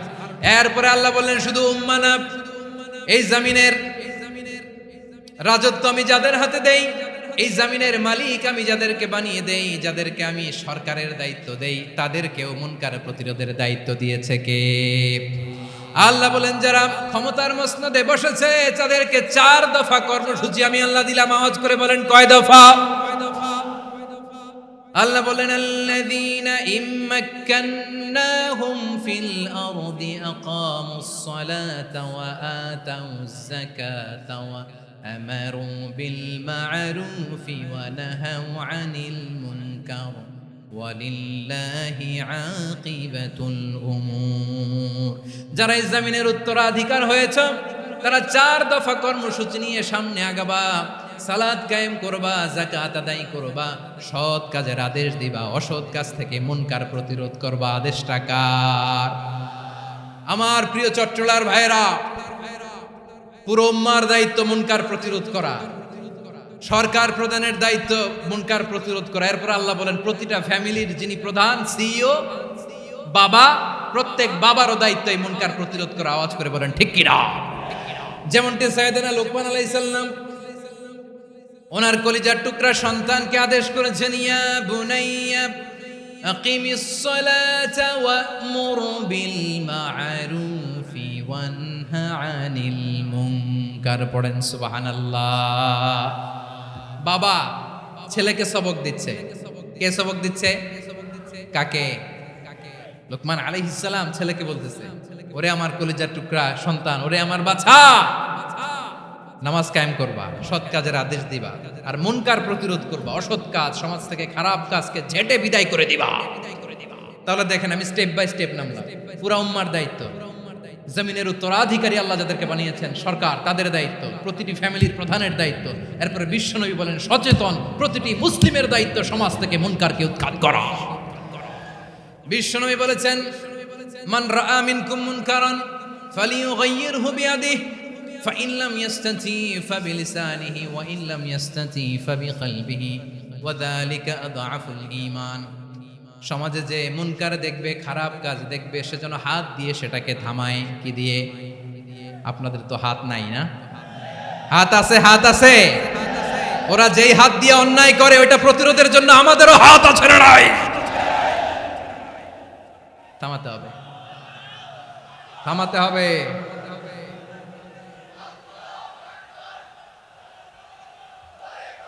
বসুন আমার প্রিয় ভাইয়েরা, ওরা ওদের যেই হাত দিয়ে টেন্ডারবাজি করে, চাঁদাবাজি করে, ইফটিজিং করে, দখলবাজি করে, যেই হাত দিয়ে, ওই মুনকার থামায় দেওয়ার জন্য আল্লাহর দিয়ে আমাদেরও দুটি হাত আছে না নাই?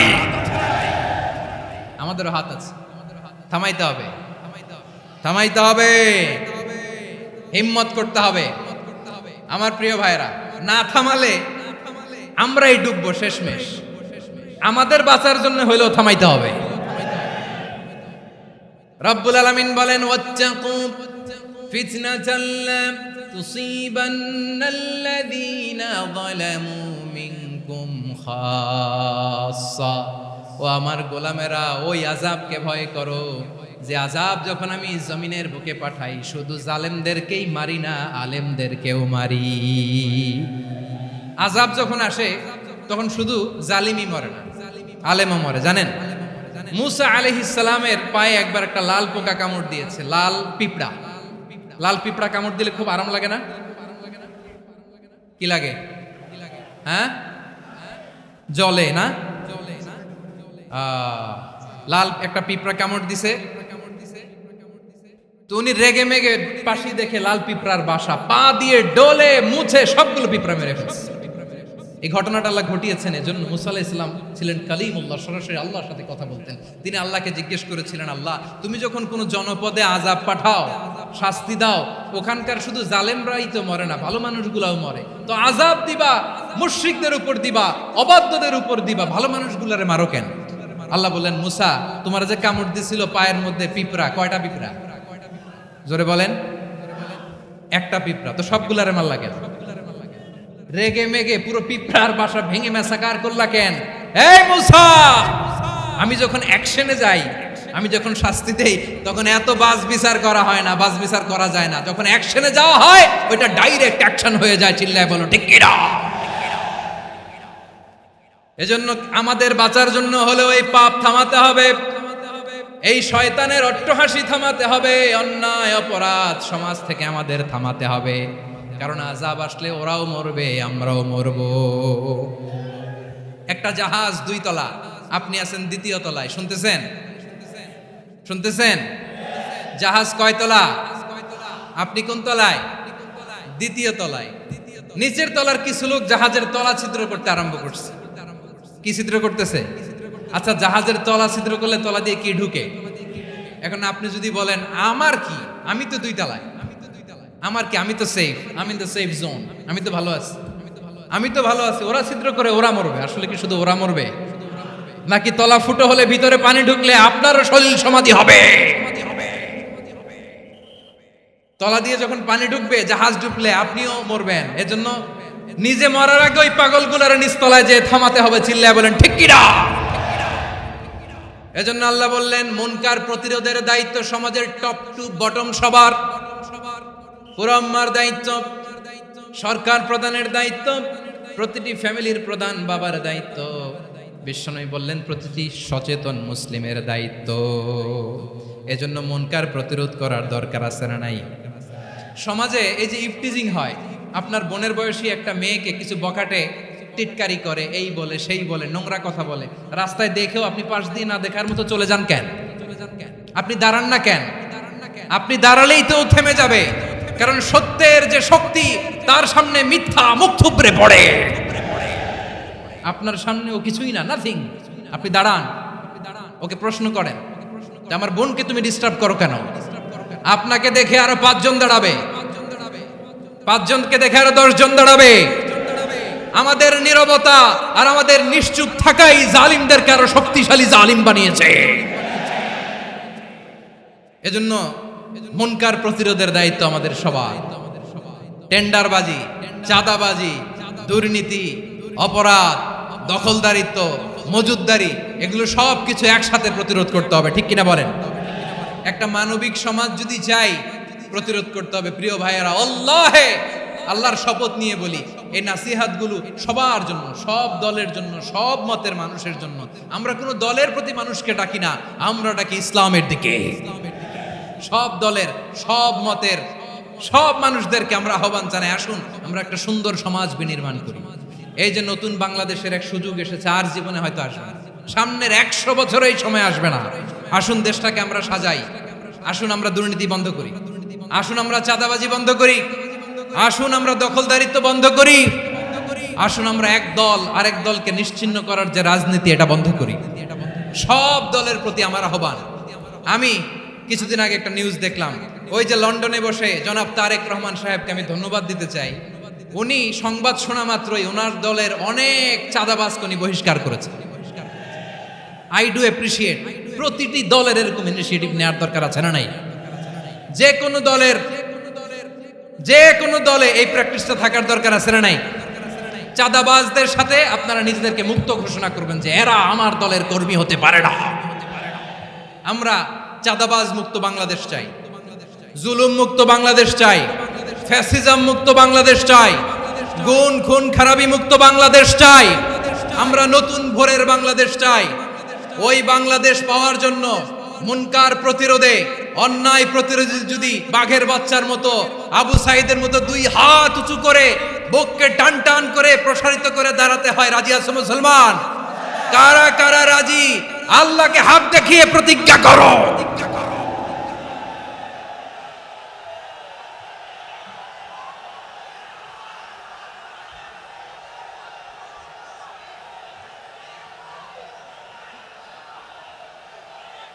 আমার প্রিয় ভাইয়েরা, বসুন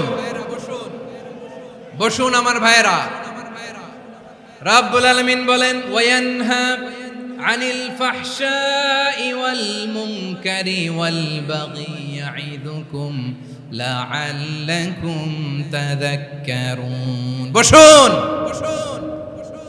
আল্লাহ বললেন, আমি অশ্লীলতাকে নিষেধ করি, আমি সব ধরনের মন্দ কাজকে নিষিদ্ধ করি, সব শেষে আমি সীমা লঙ্ঘনকে তোমাদের জন্য নিষিদ্ধ করি। আলোচনা মনে আছে তো, না ভুলে গেছেন? নিষিদ্ধ করেছেন কয়টা জিনিস? 1 নম্বরে অশ্লীলতা, 2 নম্বরে মুনকার তথা সব মন্দ কাজ, 3 নম্বরে আল বাগি, সীমা লঙ্ঘন, ক্রসিং দ্য লিমিট। সীমা লঙ্ঘন করা ভালো না। We all should know our limits. চিল্লায় বলেন ঠিক কিনা?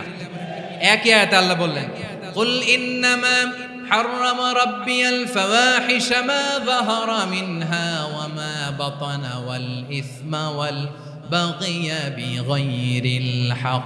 অন্যায় ভাবে যে অবাধ্য হয়, যে সীমা লঙ্ঘন করে, তাদেরকেও আমি এটা হারাম করে দিলাম।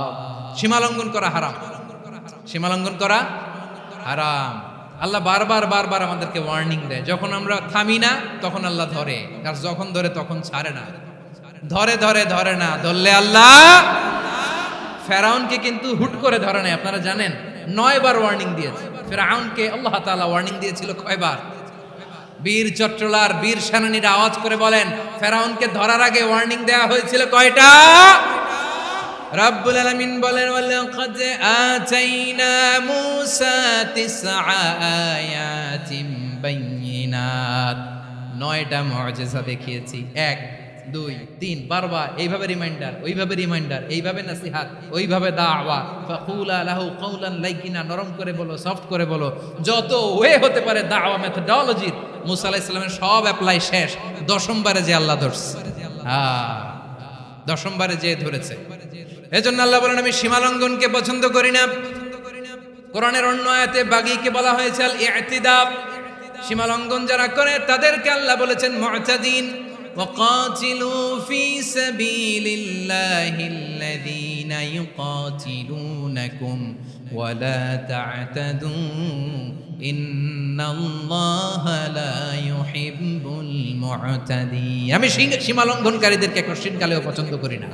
আমরা যেন সীমা লঙ্ঘন না করি। রাজি আছেন তো? যে কোনো ক্ষেত্রে ইবাদতে যেন সীমা লঙ্ঘন না করি। অনেকে আমরা ইবাদতে সীমা লঙ্ঘন করে ফেলি। বিশ্বনবী সাল্লাল্লাহু আলাইহি ওয়াসাল্লাম যেটা শিখিয়েছেন এর বাইরে যে অতিরিক্ত বুজুর্গ হতে চায় এরকম আছে না নাই? করা যাবে না, কোনো ক্ষেত্রে সীমা লঙ্ঘন করা যাবে, এমনকি যুদ্ধ ক্ষেত্রেও না। বিশ্বনবী সাল্লাল্লাহু আলাইহি ওয়াসাল্লাম বলেন খবরদার যুদ্ধ ক্ষেত্রেও সীমা লঙ্ঘন করো না। কি সুন্দর ইসলাম আমরা পেয়েছি। বিশ্বনবী বলেন খবরদার যুদ্ধের ময়দানে কোনো নারীর গায়ে হাত তোলো না, কোনো শিশুর গায়ে হাত তোলো না, কোনো গবাদি পশু হত্যা করো না, কোনো শস্য ক্ষেত্র ধ্বংস করো না, ইবাদতরত অন্য ধর্মের কোনো সন্ন্যাসীর গায়ে হাত তোলো না। বলেন সুবহানাল্লাহ। তাহলে আমরা সীমা লঙ্ঘন করতে পারবো? প্রিয় ভাইরা, একটা সুখী সমৃদ্ধ শান্তির সমাজ, মানবিক সমাজ যদি আমরা গঠন করতে চাই, আমাদের আল্লাহর দেয়া কয়টা আদেশ মানতে হবে বলেন দেখি? সবাই বলেন কয়টা? আর বেঁচে থাকতে হবে কয়টা জিনিস থেকে? আওয়াজ করে বলেন কয়টা? আচ্ছা, আদেশ নাম্বার 1 কি ছিল বলেন? আল্লাহর আদেশ কি? 1 নাম্বার আদাল, ন্যায়পরায়ণতা। আমরা সুবিচার, সুশাসন, ন্যায় বিচার চাই কি চাই না? 2 নম্বরে কি ছিল? মাশাআল্লাহ, আওয়াজ করে বলেন 2 নম্বরে কি ছিল?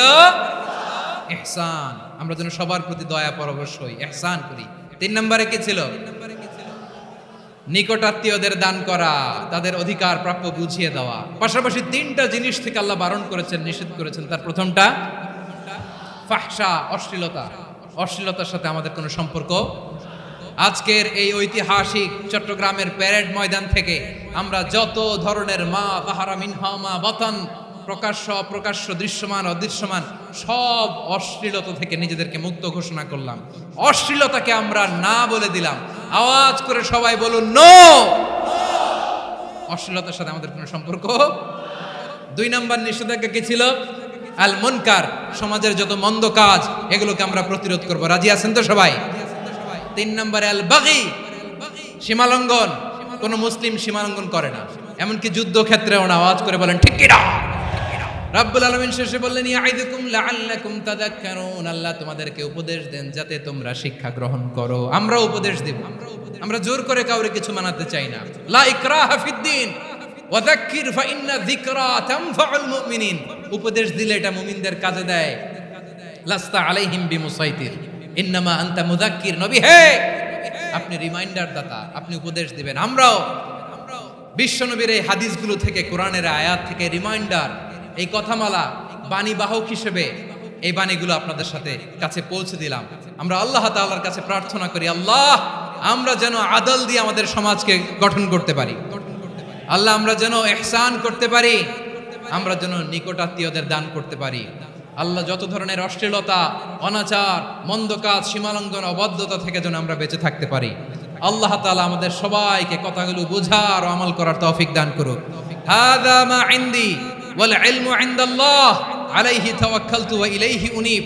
প্রিয় ভাইরা, আমি আপনাদের সবার জন্য দোয়া করি, আপনারাও আমার জন্য দোয়া রাখবেন। আমাদের পাশেই আছেন আমাদের সকলের শ্রদ্ধাভাজন আমাদের মুরব্বী আওলাদে রাসূল আনোয়ার হোসেন তাহের জাবির আল মাদানী হাফিজাহুল্লাহ ওয়া রাআ। সবাই বসুন। উঠবেন না, কেউ উঠবেন না। উঠলেন কেন? উঠলেন কেন? প্যারেড ময়দানের প্রোগ্রাম তো এরকম হইতে পারবে না। বসুন, এটা আল্লামা সাঈদীর স্মৃতি বিজড়িত মাহফিল। বসুন, বসুন, এই মাহফিলের আদব আছে। বসুন, বসুন। সুশৃঙ্খল ভাবে আমরা আখির মোনাজাতে অংশগ্রহণ করব। আওলাদে রাসূল আমাদের পাশে আছেন। হুজুর আমাদের সবাইকে নিয়ে প্রাণ ভরে দোয়া করুন।